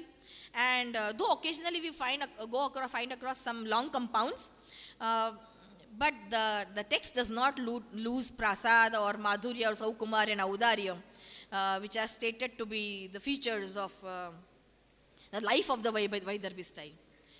Another special feature of Abhinanda is the arrangement of words, which is extremely melodious, quite appropriate to the context. He cares more for the expression part, simplicity of expression, than the using of the alankaras. He doesn't go for much using of the alankaras. So this fact is actually observed by Shodhala, who states Abhinanda as a master of Shabda. Vakpati Raj and Kalidas are respectively of Artha and Rasa, while Bana is the master of all qualities necessary for a poet. That is what earlier I stated. Vagishwaram hanta bhaje binandam, Artheshwaram Vakpati Raja mide, Raseshwaram naumi Kalidasam, Banantu Sarveshwaram anatosmi. This is Uday Sundari Katha by Shodhala. Then the author excels other poets in conversational language, which is so forcible, easy and direct that it makes appear that Sanskrit was a spoken language during his times.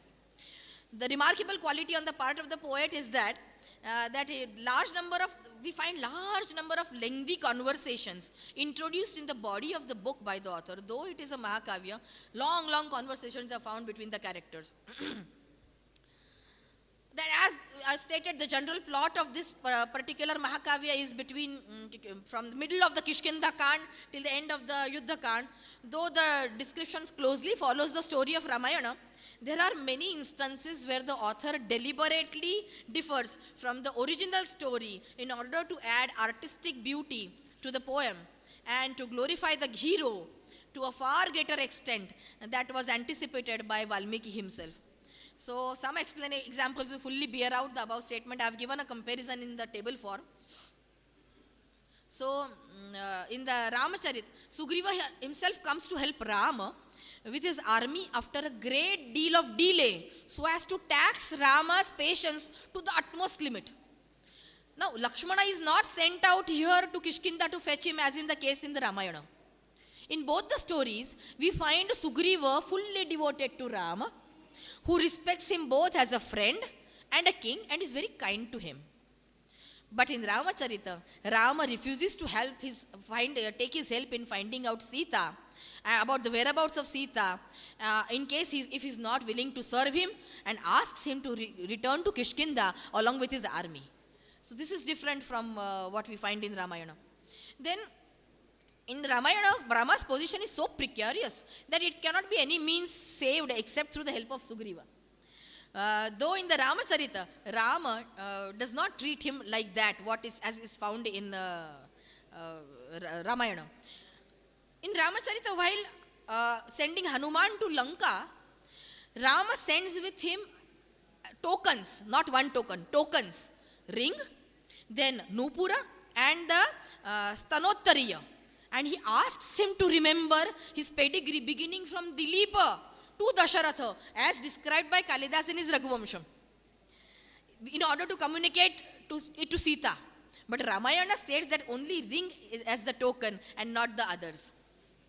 Then in Ramacharita, the party goes in search of Sita to the south, recognizes Rama as the incarnation of Vishnu, and they accordingly recite a panegyric in his honor. This is not found in the Ramayana. In Ramayana, Angad, etc., the chiefs of the army first send the other members of the army in search of Sita, and when they return without success, then they themselves go in search of Sita. While searching in the forest of the Vindhya mountain, they feel thirsty, and then they are surprised to find a demon sleeping at the entrance of the cave where they wanted to enter to quench their thirst. In the original Ramayana, this portion of the story is entirely different. When, however, they enter the cave, this is a very interesting and a different part, creation of Abhinanda, I guess. When they enter the cave, Hanuman is taken by surprise by a female monkey prostitute making indecent proposals to him, which he scornfully refuses. Thereupon, she appears again, this time in the form of a beautiful lady, and entreats him again. But Hanuman remains adamant. Meanwhile, Swayamprabha, the mistress of the cave, appears before him and the other lady disappears. This episode is entirely new introduction in the Ramacharita. The reason given by Swayamprabha for her permanent residence in the cave is also different from what appears in the Ramayana. She states here that Maya, the owner of the cave, brought Hema, her friend, to this cave and lived together as husband and wife. Later on, it so happened that Hema was obliged to go up to heaven to visit her father. Indra, the Lord of heaven, finding this opportunity, caught hold of her and did not allow her to go back to Maya again. As Hema really loved Maya, she sent her companion Swayamprabha to inform Maya of her condition. When Swayamprabha reached the cave, however, she found him dead and learned that the separation from Hema has caused the death of Maya. Swayamprabha had no heart to go back and communicate this news to Hema, that she might also die hearing this news. She resolved, therefore, to stay in that cave till her death and to perform penance in that lonely dwelling.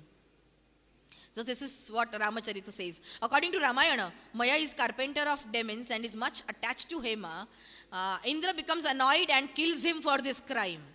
Brahma thereupon presents Hema, the fiancée of Maya, a cave full of wealth and belonging to Maya. Swayamprabha stays in that cave for the simple reason that she was a companion to Hema. So this is the difference in the story between both the texts. Then Angada is mentioned in Ramacharita as a very loyal to Sugriva, though Tara advised him not to show any respect to him after reminding him of his enmity, the enmity between Vali and Sugriva. But the Ramayana represents him otherwise. It is stated in the Ramayana that owing to the influence of Hanuman, Angada did not venture to betray Sugriva completely. Angada is represented in the Ramacharita as quite able to cross the sea and return back after finding out the residences of Sita in case others are not prepared to do so. Jambavan pleads here in favor of Hanuman and asks Angada not to interfere in the matter as he was the commander-in-chief. But in Ramayana, Angada, though a chief, is represented to express his inability to cross over Lanka. While crossing the sea, Hanuman meets Sarma first and then Mandara mountain. But in Ramayana, Mandara precedes Sarma. Small changes here and there we find. After the departure of Vibhishana from Lanka, in order to join Rama, Mandodari in the Ramacharita gives a long lecture to Ravana on political affairs. This is not met with in the Ramayana. So as per the time changes, you can see how the characterization also changes and how the female characters, even Mandodari is giving a lecture to Ravana on the political affairs. In Ramacharita, Vibhishana consults one of his brothers, Kuber, on the matter of joining Rama's army and does so on his advice. But in Ramayana, the case is otherwise. The Ramacharita represents Vibhishana encouraging and explaining to Sugriva a number of high philosophical doctrines when the latter was weeping for the loss of Rama and his army due to the Nagapash of Indrajit. But in Ramayana, the condition is different. Here we find Sugriva also encouraging Vibhishana, who was weeping for the loss of kingdom over the same situation. The Ramacharita mentions, this is also one more interesting factor which I found in Ramacharitam was different colors for 4 creepers of Sanjeevani. Sanjeevani Lata is supposed to be shown as portrayed as having 4 different colors which gave back life to the whole army devastated and killed by the Brahmastra of Indrajit. Mruta Sanjeevani is white. Sandhani is golden in color. Shalya Nirharini is black. And Swarnakrita is of Babhru color. This is not mentioned in Ramayana.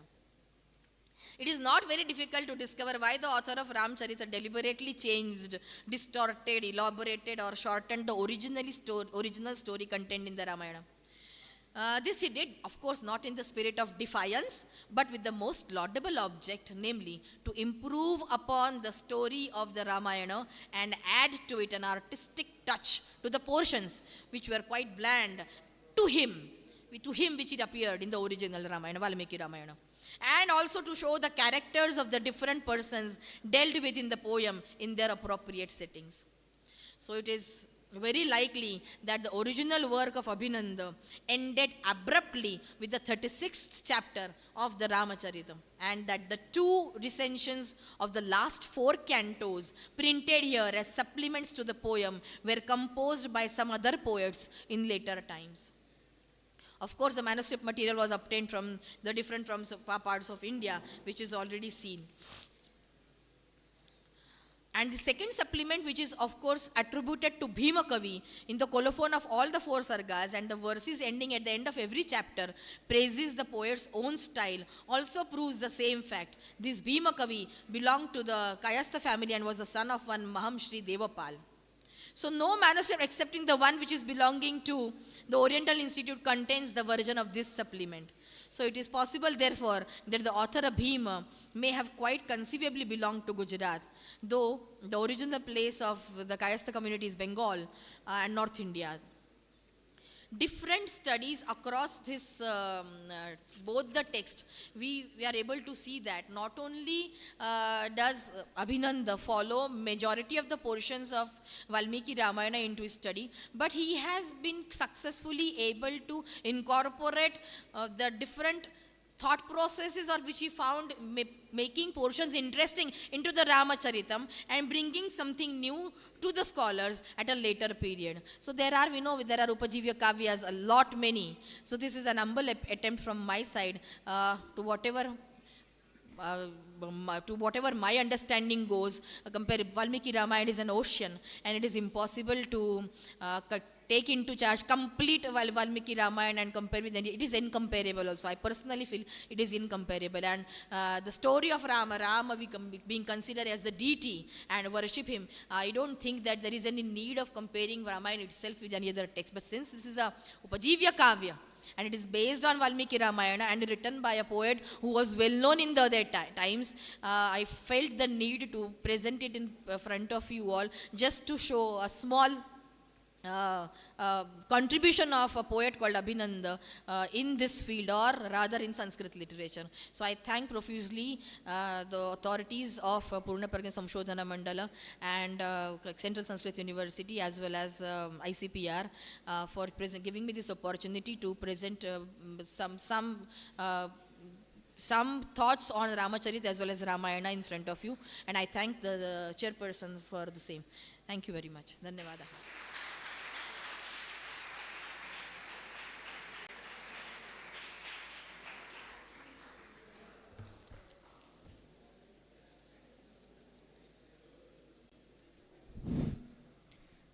Shrimati Shweta महाभागा अभिनन्दकृतरामचरितस्य एवं वाल्मीकिरामायणस्य च वैलक्षण्यं किमस्ति इति बहुधा आङ्ग्लभाषया निरूपितवती। तत्र अभिनन्दकृतरामचरितेपि श्रीरामः सामान्यपुरुषः न, किन्तु अतीव प्रौढः महान् पुरुषः इति वर्ण्यते इति कथितम्। एवं तत्र अंगदे तत्र सागरं तर्तुं कः समर्थः इति जिज्ञासायाम् अंगदः समर्थः इति रामचरिते कथ्यते, परन्तु रामायणे अंगदः गन्तुं समर्थः पुनरागन्तुम् असमर्थः, सः समर्थः हनुमान् एव भवति इति वर्ण्यते इति। एवं रीत्या नैके तत्र नैकविधाः वैलक्षण्याः दृश्यन्ते इति बहु सुन्दरतया सरलतया निरूपितवती। तस्यै संस्थातरे द्वारा धन्यवादाः समर्प्यन्ते। वयं धन्याः। इतः परम् अध्यक्षस्थानम् अलङ्कृतवन्तः गोपबन्धुमिश्राः स्वीय अध्यक्षभणित्या अस्मान् तोषयन्तु इति प्रार्थ्यते।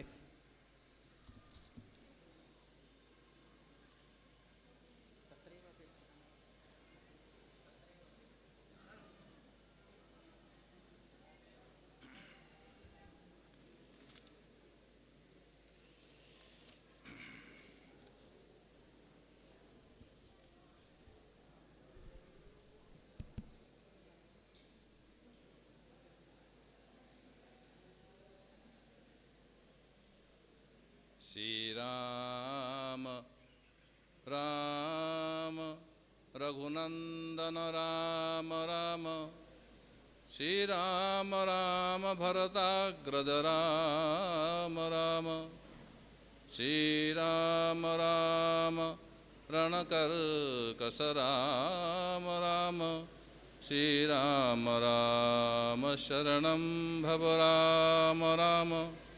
सच्चिदानन्दरूपाय विश्वोत्पत्त्यादिहेतवे तापत्रयविनाशाय श्रीकृष्णाय वयं नमः। गुरुर्ब्रह्मा गुरुर्विष्णु गुरुर्देवो महेश्वरः, गुरुः साक्षात् परं ब्रह्म तस्मै श्रीगुरवे नमः।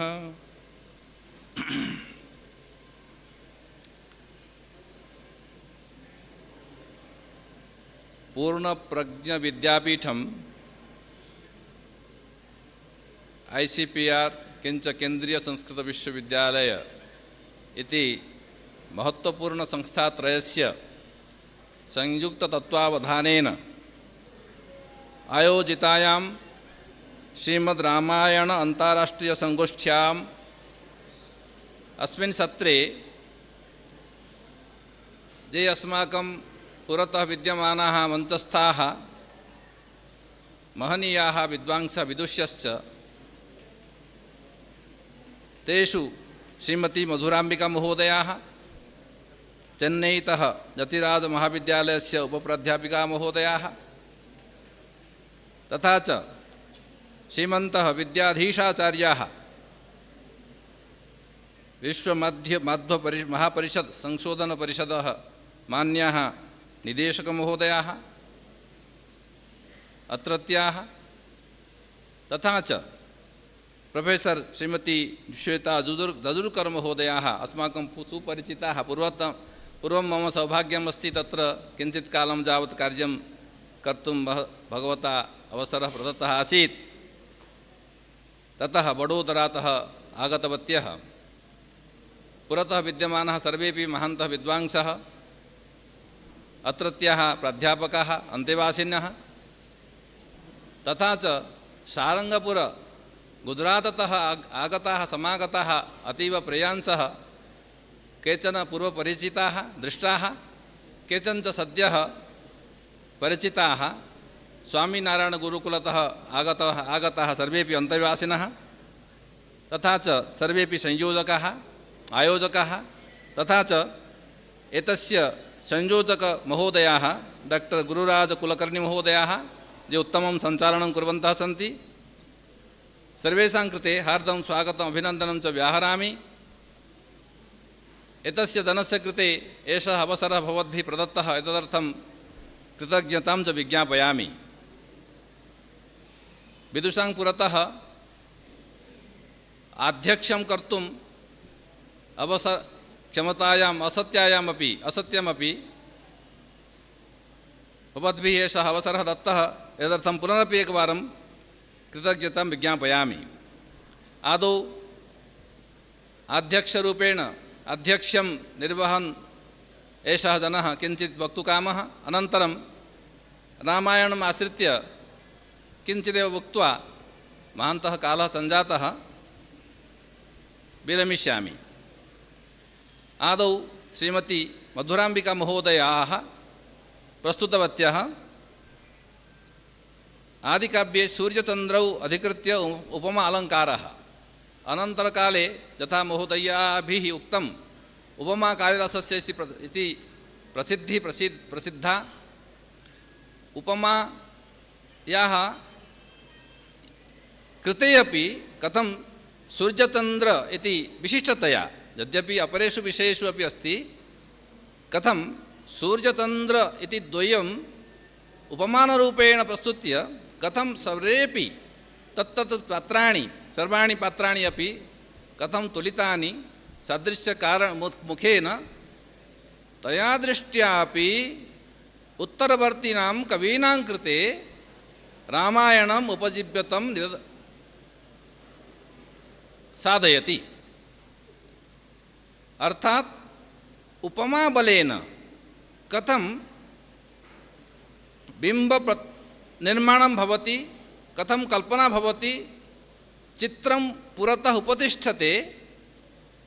बहुभ्यः वर्षेभ्यः घटिता कथा, बहुभ्यः वर्षेभ्यः चरितानां द्वारा चरितानि आचरितानि विशिष्टानि तत्त्वानि तानि पुरतः आगच्छन्ति। तत्र किमर्थं सूर्यचन्द्रौ इति महोदयाः तथा उक्तवत्यः। सूर्यः चन्द्रश्च सम्पूर्णकालं यावत् अस्यां धरायाम् अस्माकं कृते उपकारकौ स्तः एव। तौ अधिकृत्य क्रियते चेत् तादृश उपमानस्य परिवर्तनं न भवति। उपमेयाः परिवर्तन्ते, उपमेयानि परिवर्तन्ते। तस्मिन् समये भगवान् रामः, सीता अथवा रावणः अथवा विभीषणः एतानि पात्राणि आसन्। उत्तरकाले कदाचित् रघुवंशे दिलीपः, तदुत्तरकाले कदाचित् श्रीकृष्णः वा एवं क्रमेण।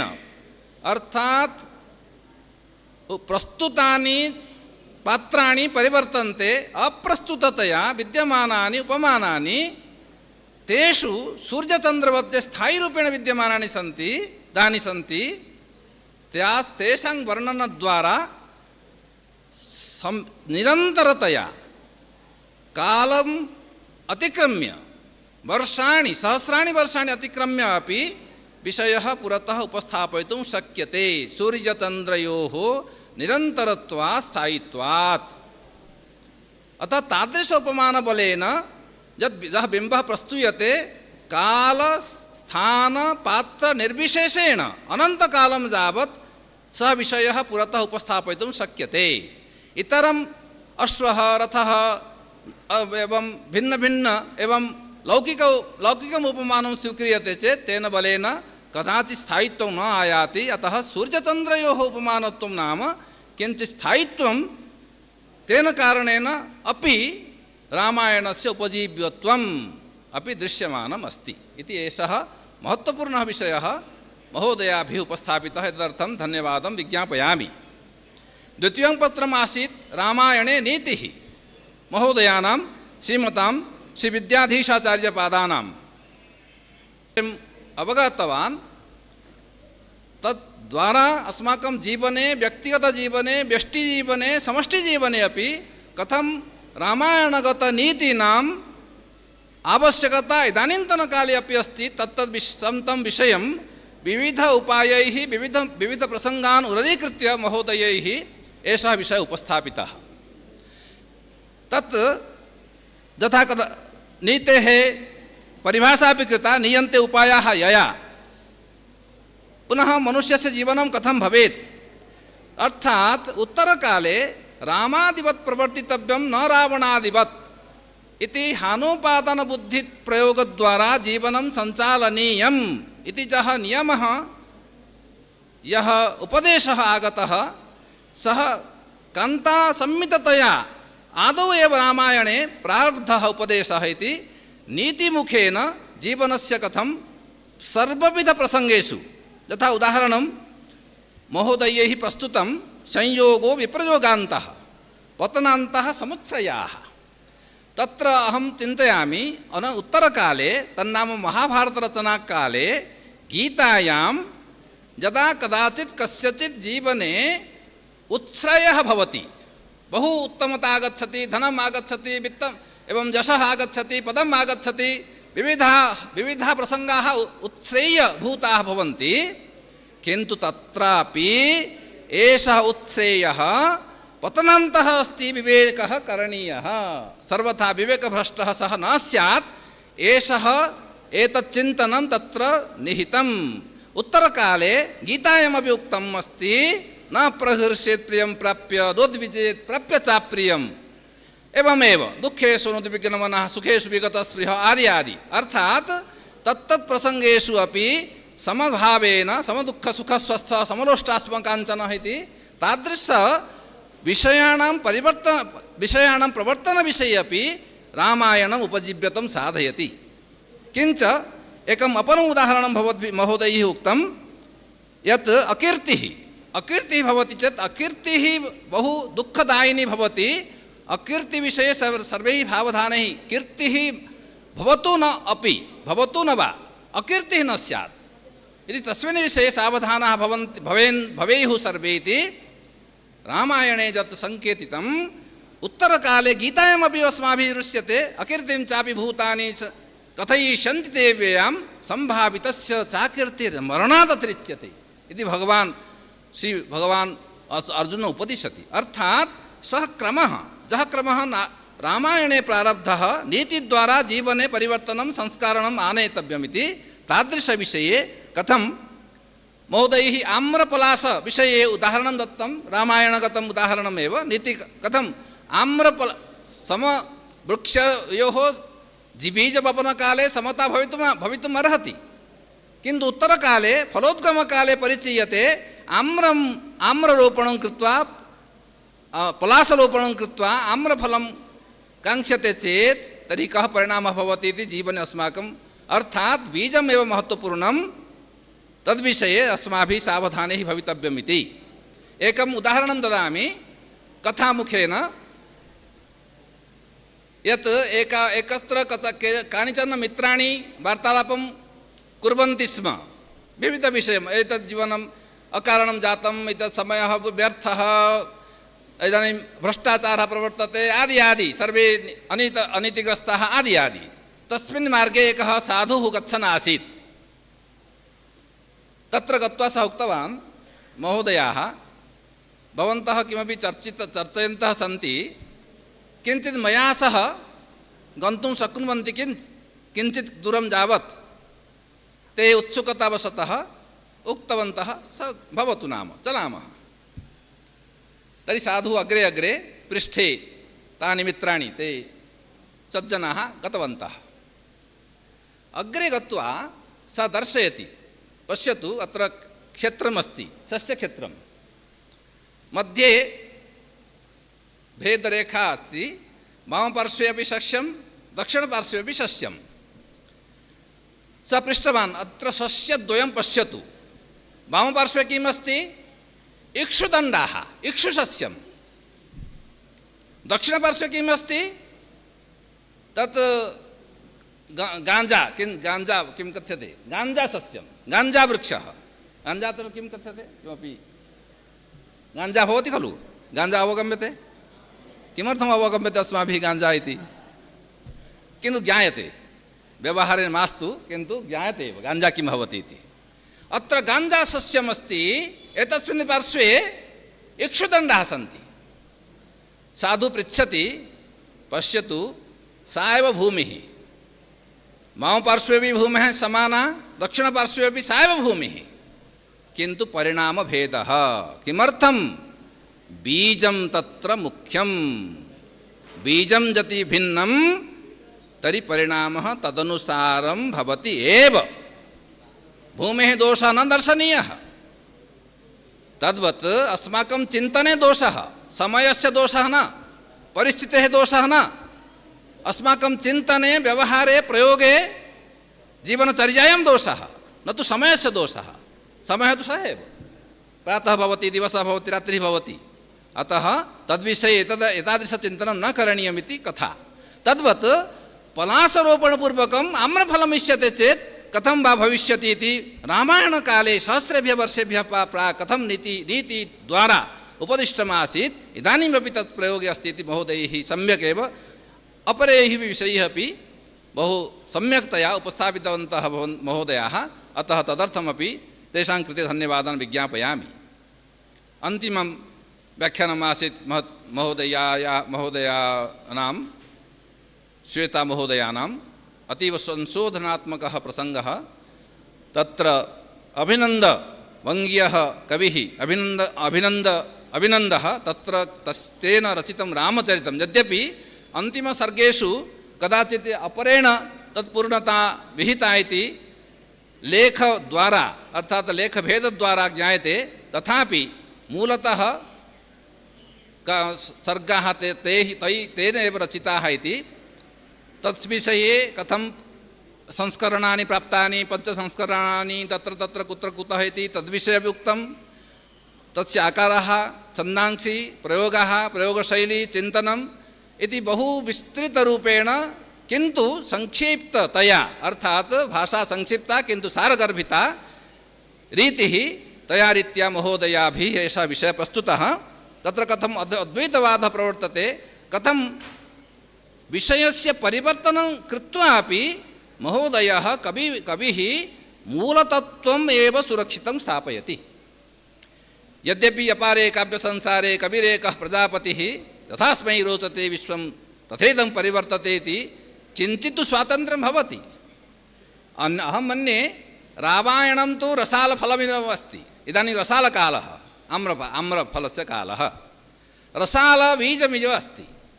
भिन्न इदानीं सहस्रेषु वर्षेषु विविधप्रान्तेषु विविधभाषायां, न केवलं संस्कृतभाषायाम् अपि तु विविधभाषायां रचितानि, इदानीं एतस्यां सङ्गोष्ठ्याम्, अन्ताराष्ट्रीयसङ्गोष्ठ्यां विविधाः विषयाः आगताः। विविधासु भाषासु विविधरीत्या कथं वर्णनम् आगतं, तत्र किं स्वातन्त्र्यम् आगतं। किन्तु एकवारं विद्यानिवासमिश्रमहोदयानाम् एकः लेखः मया पठितः आसीत्। तैः लिखितम् आसीत्, रामायणं गङ्गोत्री इव अस्ति, उत्तरकाले काश्यां गङ्गा प्रवहति, सापि गङ्गा, किन्तु तस्यां गङ्गायाम् अनेक जलप्रवाहाः मिश्रिताः।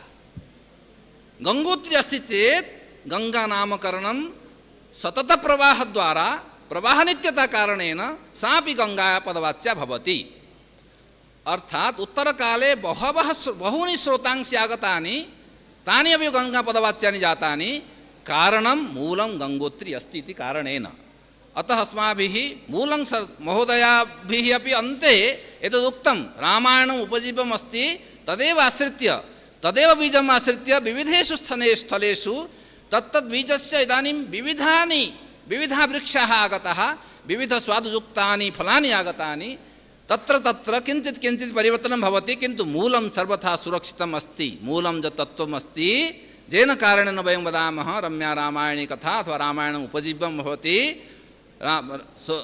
रामायणं सर्वथा आदिकाव्यम् अस्ति, येन कारणेन वदामः तत्र महोदये कविना तत् अभिनन्देन अङ्गदविषये पुनः टोकेन्स् तत् सङ्केताः प्रेषिताः, तत्र इतरमपि योजितं, नूपुरमपि योजितं, पुनः उत्तरीयकमपि योजितं। तत्तत् कल्पनाद्वारा इतोपि अभिज्ञानं भवतु। तत्तद्विषये किमपि योजयित्वा अपि कविः न विस्मरति, यत् रामायणं स्रोतः मूलं स्रोतः इति अर्थ स्वस्य मौलिकता स्वस्य आधुनिकतां योजयित्वापि मौलिकतां न जहाति इति तस्य वैशिष्ट्यं महोदयस्य कवेः महता श्रमेण अध्ययनेन संशोधकचिन्तनेन महोदयाभिः एषः विषयः उपस्थापितः। अतः महोदयानां कृते श्वेता महोदयानां कृते सा बहु स्थिताः बहु अध्ययनशीलाः निरन्तरं चिन्तनशीलाः संशोधनपरायणाः मया ज्ञायते। अतः एतस्मिन् अवसरे तासामपि भाषणं व्याख्यानं श्रुत्वा एतादृशं काव्यम् उत्तरकाले रचितं तादृशपरिचयः अपि प्राप्तः अस्माभिः, किञ्च तस्य वैशिष्ट्यमपि अस्माभिः अवगतम्। एतद्विषये अस्माकमपि एकं सौभाग्यम् अस्माभिः लब्धम्। अतः पुनः धन्यवादं विज्ञापयामि। इदानीं यद्यपि अध्यक्षतायाः यत् दायित्वम् आसीत् यथाशक्ति यथामति किञ्चित् अभिव्यक्तम्, इदानीं किञ्चित् वक्तव्यम् उक्त्वा विरमामि। मम विषयः कोऽपि शीर्षकः नास्ति, विषयः अस्ति, शीर्षकं नास्ति, विषयः अस्ति दिव्यता सम्पादकं रामायणं। दिव्यता सम्पादकं भव्यता दिव्यता इति प्रसङ्गद्वयं भवति जीवने। यथा शरीरं भव्यम् अलङ्कृतं वस्त्रम् इत्यादिकं भवति, तत्तत् अवस्थासु भव्यतायाः रूपं परिवर्तते। तद्वत् अयोध्या भवतु अथवा लङ्का भवतु अथवा तत्र तत्र पात्राणि भवन्तु, रथाः अश्वाः इत्यादि विषयेषु उत्तमं वर्णनम् अस्ति, अलङ्कृतं वर्णनम् अस्ति। यत् अर्नमेण्टेड् पोयट्री उच्यते तदस्ति, केचन ऑर्थोडॉक्स अर्नमेण्टेशन् वदन्ति तदस्ति। अर्थात् भव्यताविषये बहु वर्णनम् उत्तमम् अस्ति। इदानीमपि अस्माभिः भवनानि निर्मीयन्ते, भवनानि, यानानि, वस्तूनि, वस्त्राणि बहुवचने। भव्यता दिव्यता भव्यतायाः कृते किं किं न साध्यते। अस्माभिः अपि कदाचित् कल्पितं नासीत् एतादृशम्। इदानीं काशीम् आगच्छन्तु, अहं तु काशीतः आगतवान् अस्मि। काशीम् इदानीं बहु भव्यता आगता, काशी विश्वनाथ कोरिडोर् इत्यादि कारणेन। अर्थात् भव्यतायाः विषये महान् यत्नः भवति, दृश्यते अपि। किन्तु यदि तस्मिन् भवने तस्मिन् नगरे दिव्यता आनेय तर्हि किं किं साधनं भवेत् इति संक्षेपेण किञ्चित् उक्त्वा तदेव समापयामि। एकम् उदाहरणम्, अयोध्यानगरे दिव्यता कथम् आसीत्। अयोध्यानगरं बहु अलङ्कृतम् आसीत्, बहु तोरणसंयुक्तं, बहु किमपि अलङ्कृतं।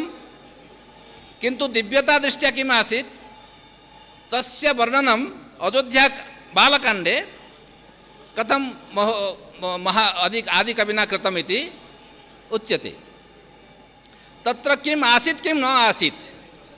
इदानीम् आदौ किं नासीत् इति वदामः। किं नासीत् तत्र बहुवचनं किम् आसीत् किम् आसीत् तत्र बहुवचनम् अस्ति। कीदृशाः नराः आसन्, नराः कीदृशाः। अर्थात् भव्यं भवनं चेत् तत्र यदि नराः एतादृशाः न भवन्ति तर्हि दिव्यता न आयाति। विशेषणं बृहत्। इदानीं मया तु 27 विशेषणानि स्वीकृतानि। नराः कीदृशाः आसन्। हृष्टाः, धर्मात्मानः पुरुषाः। नराः हृष्टाः धर्मात्मानः। तृतीयं बहुश्रुताः, बहु पठन्तः आसन्। चतुर्थं स्वैः धनैः तुष्टाः। एतादृशाः नराः। अलुब्धाः, लोभरहिताः, सत्यवादिनः, धर्मशीलाः, सुसंयताः, शीलवृत्ताभ्यां मुदिताः, स्वयं प्रसन्नाः, शीलेन वृत्तेन च। महर्षयः इव अमलाः, मलरहिताः, यथा महर्षयः भवन्ति। अर्थात् अयोध्यानगराणां सामान्यनराः अपि तथा आसन्। स्वकर्मनिरताः ब्राह्मणाः, विजितेन्द्रियाः ब्राह्मणाः। केवलं ब्राह्मणत्वं न, विजितेन्द्रियत्वमपि विशेषणमस्ति। दानाध्ययनशीलाः ब्राह्मणाः, दान अध्ययनशीलाः, प्रतिग्रहे संयतः ब्राह्मणाः, दान विषये सम्यक् किन्तु प्रतिग्रह विषये संयताः, प्रतिग्रह करणीयः होता न इति। अग्रे चतुर्थेषु वर्णेषु देवता अतिथि पूजकाः, अग्रे चतुर्थेषु अर्थात चतुर्षु वर्णेषु अपि वर्णेषु देव अतिथि पूजकाः सर्वेपि नराः कृतज्ञाः। किमर्थं ह्रासः नाम यदि ह्रासः दृश्यते तर्हि एतस्मिन् विषये दिव्यतायाः ह्रासः कुत्र भवति इति वयम् अनुमातुं निश्चेतुं शक्नुमः।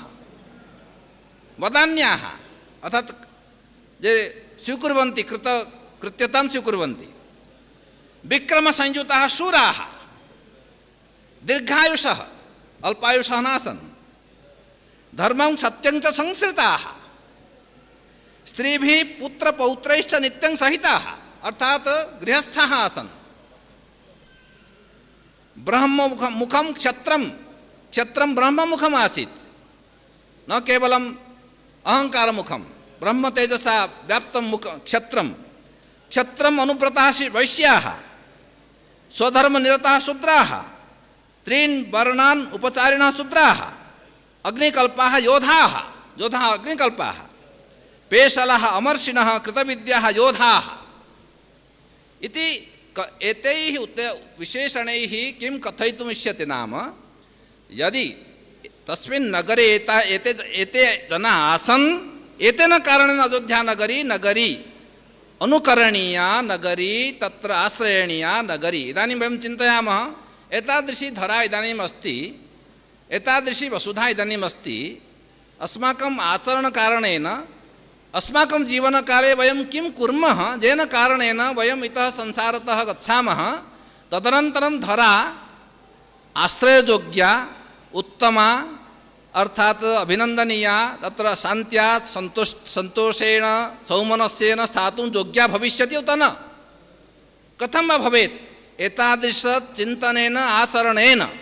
इदानीम् अपरं पक्षं पश्यामः, आदिकविः वदति कः नासीत्, एते तु आसन् बहुवचने सर्वेपि एते आसन्, एकोपि तथा नासीत्। कः नासीत्? एकवचने वदति, एकवचने एकोपि तथा नासीत्। कीदृशः नासीत्? एकवचने वदति अल्पसंनिचयः एकोपि नासीत्, असिद्धार्थः कुटुम्बी गो अश्व धन धान्यवान् एकोपि नासीत्। एकवचने वदति अर्थात तत्र नास्ति प्रसंगे एकवचनम्, एकोपि नासीत्, अस्ति प्रसंगे बहुवचनम् आसीत्, सर्वेपि आसन्। कामी नासीत्, कदर्पः नासीत्, नृशंसः नासीत्, अविद्वान् नासीत्, नास्तिकः नासीत्, अकुण्डली नासीत्, अमुकुटी अर्थात अलंकृत उत्तमरीत्या अलंकृतः कोऽपि नासीत्, असृग्वी अमालाधारी कोऽपि नासीत्, अल्पभोगवान् नासीत्, पर्याप्तभोगवान् आसीत्, अमृष्टः नासीत्, न लिप्ताङ्गः नासीत्, असुगन्धः नासीत्, अमृष्टभोजी नासीत्, अदाता नासीत्, कोऽपि अदाता नासीत्, सर्वे दातारः आसन्। अनङ्ग दनिष्क धृक् नासीत्, अहस्ताभरणः नासीत्, अनात्मवान् नासीत्, सर्वे आत्मवन्तः आसन्। अनाहिताग्निः नासीत्, सर्वे आहिताग्नः आसन्। अयज्वा नासीत्, क्षुद्रः नासीत्, तस्करः नासीत्, अवृत्तः नासीत्, शङ्करः नासीत्, वर्णशङ्करः कोऽपि नासीत्, शङ्करः। अनृति मिथ्यावादी कोऽपि एकोऽपि नासीत्, अबहुश्रुतः एकोऽपि नासीत्, बहुश्रुतता सर्वत्र आसीत्। अर्थात् एतस्मिन् प्रसङ्गे दिव्यता केवलं दिव्यता भवतु, दिव्यं जीवनं भवतु इति वयं चिन्तयामः, तत्र कानि साधनानि तेषां विषये एतद् यदि मानकं भवति, एतादृशाः तत्र नरः भवन्ति, तर्हि स्वतः एव तद्भवनं, तद् नगरं, तत् स्थलं, तद् जीवनं सम्यक्तया दिव्यं भवति। अन्यथा केवलं भव्यता भवति, बहिः आडम्बरः भवति, अन्तः शून्यता आगच्छति इति संकेतः रामायणे विद्यते। पुनः मारीचः कथं रावणं द्वितीयम् उदाहरणं उक्त्वा समापयामि। विषयः सः एव, केवलं दिव्यता आधानविषये विविधमुखेन कथं कथं तत्र सङ्केतः रामायणे विद्यमानः अस्ति तद्विषये केवलं वर्णनमुखेन न उक्तिमुखेन अपि अस्ति। मारीचं रावणः वदति एतं हिममृगरूपं धरतु अन्यथा अहं मारयिष्यामि। अनन्तरं सः वदति एतस्य मुखे एतस्य हस्तेन मरण अपेक्षया रामस्य हस्तेन मरणं वरम् इति विचिन्त्य सः स्वीकरोति। किन्तु तथा पूर्वं वदति, पश्यतु भवान् रामविषये तत् सर्वं वदति, किन्तु रामः कीदृशः अस्ति? मारीचस्य मुखे एकः राक्षसः, राक्षसजन्म, तस्य मुखे अस्ति महोदय, स्वागतं। रामः कीदृशः नाम, सः रावणं वदति, भवान् यत् वदति तत् असत्यं कथमस्ति, बहु निन्दनं करोति एषः रामः, एवम् अस्ति तथा नास्ति। मारीचः वदति रामः न पित्रा परित्यक्तः न दुःशीलः, एकः राक्षसः रामस्य स्तुतिं करोति, न क्षत्रियपांसनः न धर्मगुणैहीनः, सः कौशल्य आनन्दवर्धनः अस्ति, न तीक्ष्णः भूतानां प्राणिनां कृते कटुः तीक्ष्णः नास्ति, सर्वभूतहिते रतः अस्ति, न कर्कशः न अविद्वान् न अजितेन्द्रियः। रामः विग्रहवान् धर्मः, एकः अपरः शत्रुपक्षीयः स्तौति, साधुः सत्यपराक्रमः, सर्वस्य लोकस्य राजा, कथं यथा देवानां वासवः इव, तथा महोदया चन्द्रसूर्य उपमानं प्रदर्शितवती, तथैव देवानां तथा वासवः भवति, वासवः तथैव सर्वस्य लोकस्य राजा एषः अस्ति। रामस्य तेजः अप्रमेयं, रामः नरसिंहः सिंहोरस्कः, स्वयं नरसिंहः सिंहोरस्कः अस्ति। राक्षसाः कीदृशाः सन्ति? स्वयं राक्षसः भूत्वा राक्षसानां विषये, अर्थात् राक्षसेषु अपि बहु चिन्तकः विशिष्टः विचारशीलः आसन्। अतः भगवती सीता यदा रामः प्रतिष्ठते दण्डकारण्ये राक्षसान् हन्तुं माता सीता उपदिशति, केवलं राक्षसत्वेन विद्यमानः सर्वेपि राक्षसाः न हन्तव्याः। ये दुष्टाः, ये तपस्यासु तपः कर्मसु बाधां उत्पादयन्ति तेषामेव हननं करणीयं, न तु राक्षसत्वावच्छिन्नेन सर्वेपि राक्षसाः न हन्तव्याः। भगवती सीता तस्याम् अवस्थायामपि दण्डकारण्ये श्रीरामम् उपदिशति, भवतः हस्ते धनुः अस्ति, बाणः अस्ति, एतेन कारणेन कोऽपि हन्तव्यः, राक्षसनाम्ना कोऽपि आगच्छति सः हन्तव्यः इति न, तत्रापि विवेकपूर्णरूपेण हननं करणीयम् इति माता उपदिशति तस्मिन् समये। तत्रापि विवेकः कथं कार्यं करोति। यद्यपि सा बहु पीडिता आसीत्, विविधप्रसङ्गेषु राक्षसैः पीडिता, तथापि राक्षसत्वेन केवलं राक्षसः हन्तव्यः इति न, सा स्वयमेव वदति। अत्र मारीचभाषा राक्षसाः कीदृशाः भवन्ति? केवलं क्रीडा रति विधिज्ञाः, समाजोत्सवदर्शिनः।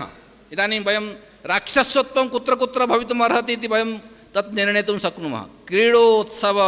समाज उत्सवदर्शिनः, किञ्च दिव्यचन्दनदिग्धाङ्गाः, दिव्याभरणभूषिताः, अर्थात् बाह्य आडम्बरपूर्णाः भवन्ति।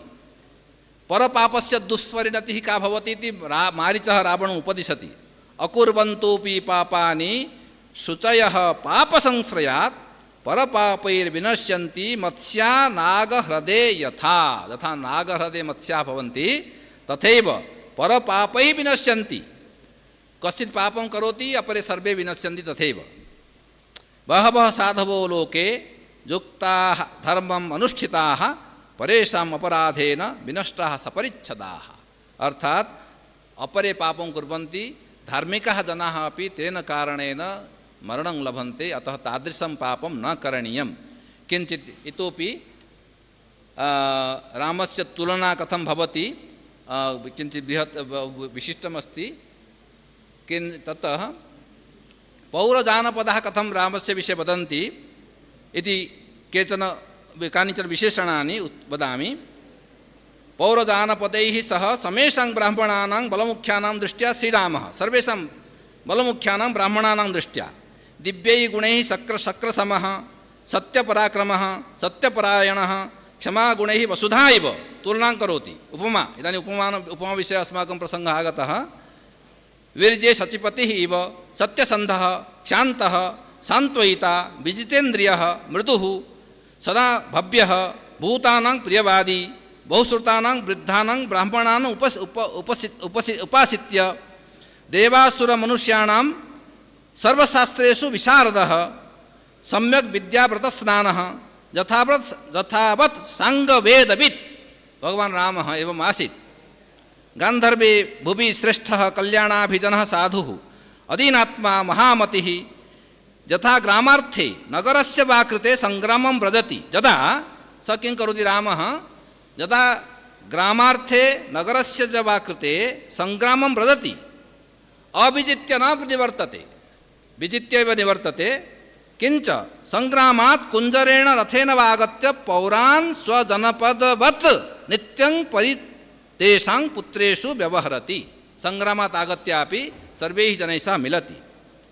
एवम् अस्ति भगवतः रामस्य चर्चा। इदानीम् एतत् किञ्चित् समापयामि। शूर्पणखादृष्ट्या व्यर्थः नरपतिः।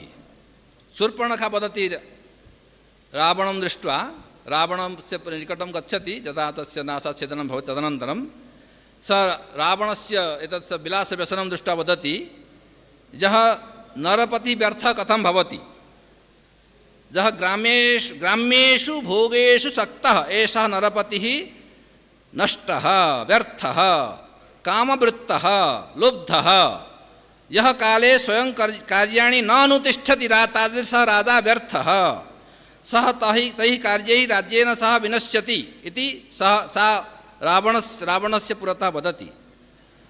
अयुक्तचारं दुर्दर्शम् अस्वाधीनं नरपतिं नदीपङ्कमिव द्वीपाः इव नराः वर्जयन्ति। यथा द्वीपाः नदीपङ्कं वर्जयन्ति तथैव नराः अपि एतादृशं नरपतिं वर्जयन्ति। ये नराधीपाः अस्वाधीनं विषयं न रक्षन्ति ते वृद्ध्या न प्रकाशन्ते यथा सागरे गिरयो यथा सागरे गिरयः भवन्ति किन्तु तेषां प्रकाशः न भवति। किञ्च अयुक्तचारः चपलः बालस्वभावः बुद्धिहीनः नरपतिः व्यर्थः। अयुक्तचारः चपलः बालस्वभावः बुद्धिहीनः नरपतिः व्यर्थः। नरपतीनां कोड ऑफ कंडक्ट एतस्मिन् विषये कथं सा वदति येषां नरेन्द्राणां चाराः अस्वाधीनाः कोशः नयश्च अस्वाधीनः तैः प्राकृतैः जनैः समाः सामान्यैः जनैः समानाः तेषां द्वारा किञ्चित् कार्यं न भवति। शुष्ककाष्ठैः लोष्ठैः पांशुभिश्च कार्यं भवेत् किन्तु स्थानात् परिभ्रष्टैः वसुधाधिपैः कार्यं न स्यात्। स्थानात् ये परिभ्रष्टाः ते वसुधाधिपाः किमपि कस्मिन्नपि कार्ये उपयोगिनः न भवन्ति। काम अन्ते इदं वदति शूर्पणखादृष्ट्या उत्तमः नराधिपः तर्हि कीदृशः ये दूरस्थान् सर्वान् अर्थान् चारेण पश्यन्ति अतः चारचक्षुषः राजानः इति सूच्यते। एवं क्रमेण बहु विशालं तत् अस्ति। मम कथनस्य अभिप्रायः नाम रामायणम् इदानीमपि अस्माकं जीवने विविधेषु प्रसङ्गेषु कथम् उपजीव्यतां जीवनचर्यायां काव्येषु सहस्रेषु वर्षेषु रामायणं न केवलं काव्यरचनायाम् अपितु जीवनचर्यायाम् अतः वारं वारं रामराज्यस्य परिकल्पना नाम रावणादिवत् प्रवर्तितव्यं न रावणादिवत् इति उक्तिषु अपि अर्थात् सम्पूर्ण भारतीयजीवने विशिष्टतया यद्यपि विश्वस्य यत्र भेदः कोऽपि नास्ति तथापि भारतीयजीवनं सम्पूर्णं राममयम्। अतः कुत्र जन्म किं का लीला कुत्र किं कार्यं किन्तु इदानीं यावत् सर्वत्र तस्य पदे पदे इदानीं सम्बोधने अपि राम राम जय श्रीराम इति तथा जीवनचर्यायामपि रामवत् प्रवर्तितव्यं न रावणादिवत्। अर्थात् जीवनं किमपि भवतु नाम अवस्था कापि भवतु नाम धन पद मर्यादा प्रतिष्ठा इति विषये तारतम्यं भवतु नाम सर्वथा श्रीरामो विजयतां तराम रामादिवत् प्रवर्तितव्यं दिव्यता सर्वथा राजतां भव्यतायां न्यूनता अधिकता भवतु नाम सर्वथा एते गुणाः समाश्रयणीयाः। अतः गुणाः समाश्रियन्ते चेत् रामादिवत् कश्चित् प्रवर्तितुं शक्नोति।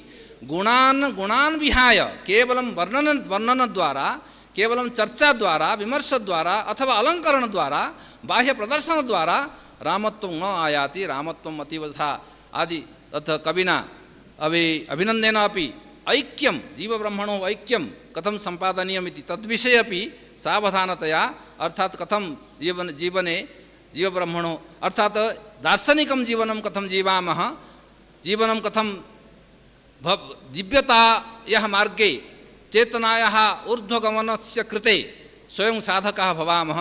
तदर्थमपि रामायणम् उपजीव्यतया इदानीमपि सर्वत्र विराजते इति एवम् उक्त्वा सर्वेषां कृते महदाधैर्येण भवन्तः एतावत् कालं यावत् श्रुतवन्तः। भवतां कृते पुनः महोदयाः विशिष्टाः अतिथयः सर्वे समागताः सर्वेषां कृते पुनः पुनः धन्यवादम् अभिनन्दनम् अभिवादनं च व्याहृत्य विरमामि। जयतु संस्कृतं जयतु भारतं जयतु रामायणम्।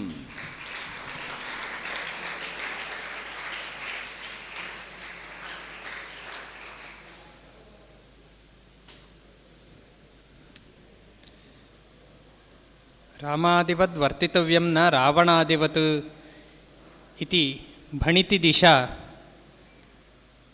कथं वर्तितव्यं कथमस्माभिः जीवने स्थातव्यम् इति रामे के गुणाः सन्ति इत्यादयः नैके विषयाः अध्यक्षमहाभागैः निरूपिताः। एवं स्वीय आध्यक्षवचनेन अस्माकं महान् सन्तोषः जातः वर्तते। इदानीम् अत्र संस्थात्रयद्वारा PPSM एवं CSM एवं ICPR संस्थात्रयद्वारा प्रचलिष्यमाणम् इदं सत्रम् अत्र परिसमाप्यते। अत्र अध्यक्षस्थानम् अलङ्कृत्य स्वीय अध्यक्षभाषणं स्वीयप्रबन्धमण्डनमपि कृतवद्भ्यः बनारस् हिन्दू विश्वविद्यालयस्य संस्कृतविभागाध्यक्षेभ्यः गोपबन्धुमिश्रेभ्यः संस्थात्रयद्वारा युष्मत्पक्षतः अस्मत्पक्षतश्च धन्यवादाः समर्प्यन्ते। वयं धन्याः। एवं डॉक्टर विद्याधीशाचार्य गुत्तल महाभागेभ्यः विश्वमाध्यमहापरिषदः निदेशकेभ्यः स्वीयप्रबन्धं मण्डयितृभ्यः रामायणे नीतिबोधः इति विषये उपस्थापनं कृतवद्भ्यः संस्थात्रयद्वारा युष्मत्पक्षतः अस्मत्पक्षतश्च धन्यवादाः समर्प्यन्ते। वयं धन्याः। श्रीमती मधुराम्बिकायै आदिकाव्ये सूर्यचन्द्रवधिकृत्य उपमालङ्कारः इति विषयमधिकृत्य प्रबन्धमण्डनकर्त्र्याः मधुराम्बिकायाः अस्मत्पक्षतः एवं भवत्पक्षतश्च संस्थात्रयद्वारा च धन्यवादाः समर्प्यन्ते। वयं धन्याः। एवं श्रीमती श्वेता जजूर्कर् महाभागायाः अभिनन्दकृत रामचरितं वाल्मीकिरामायणम् अनयोः तुलनात्मकम् अध्ययनम् इति विषयमधिकृत्य प्रबन्धमण्डनकर्त्र्याः श्वेता महाभागायाः संस्थात्रयद्वारा अस्मत्पक्षतः युष्मत्पक्षतश्च धन्यवादाः समर्प्यन्ते। वयं धन्याः इति कृत्वा इदं सत्रम् अत्र परिसमाप्यते। श्रीकृष्णार्पणमस्तु।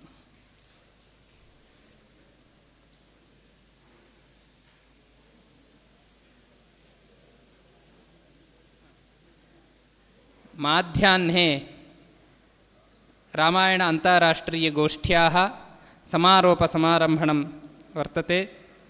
ಸಮಯೇ ಸರ್ವೇ ಆಗತ್ಯ ಸಂತೋಷಂ ಪ್ರಾಪ್ನುವಂತು ಇತಿ ಪ್ರಾರ್ಥಯೆ.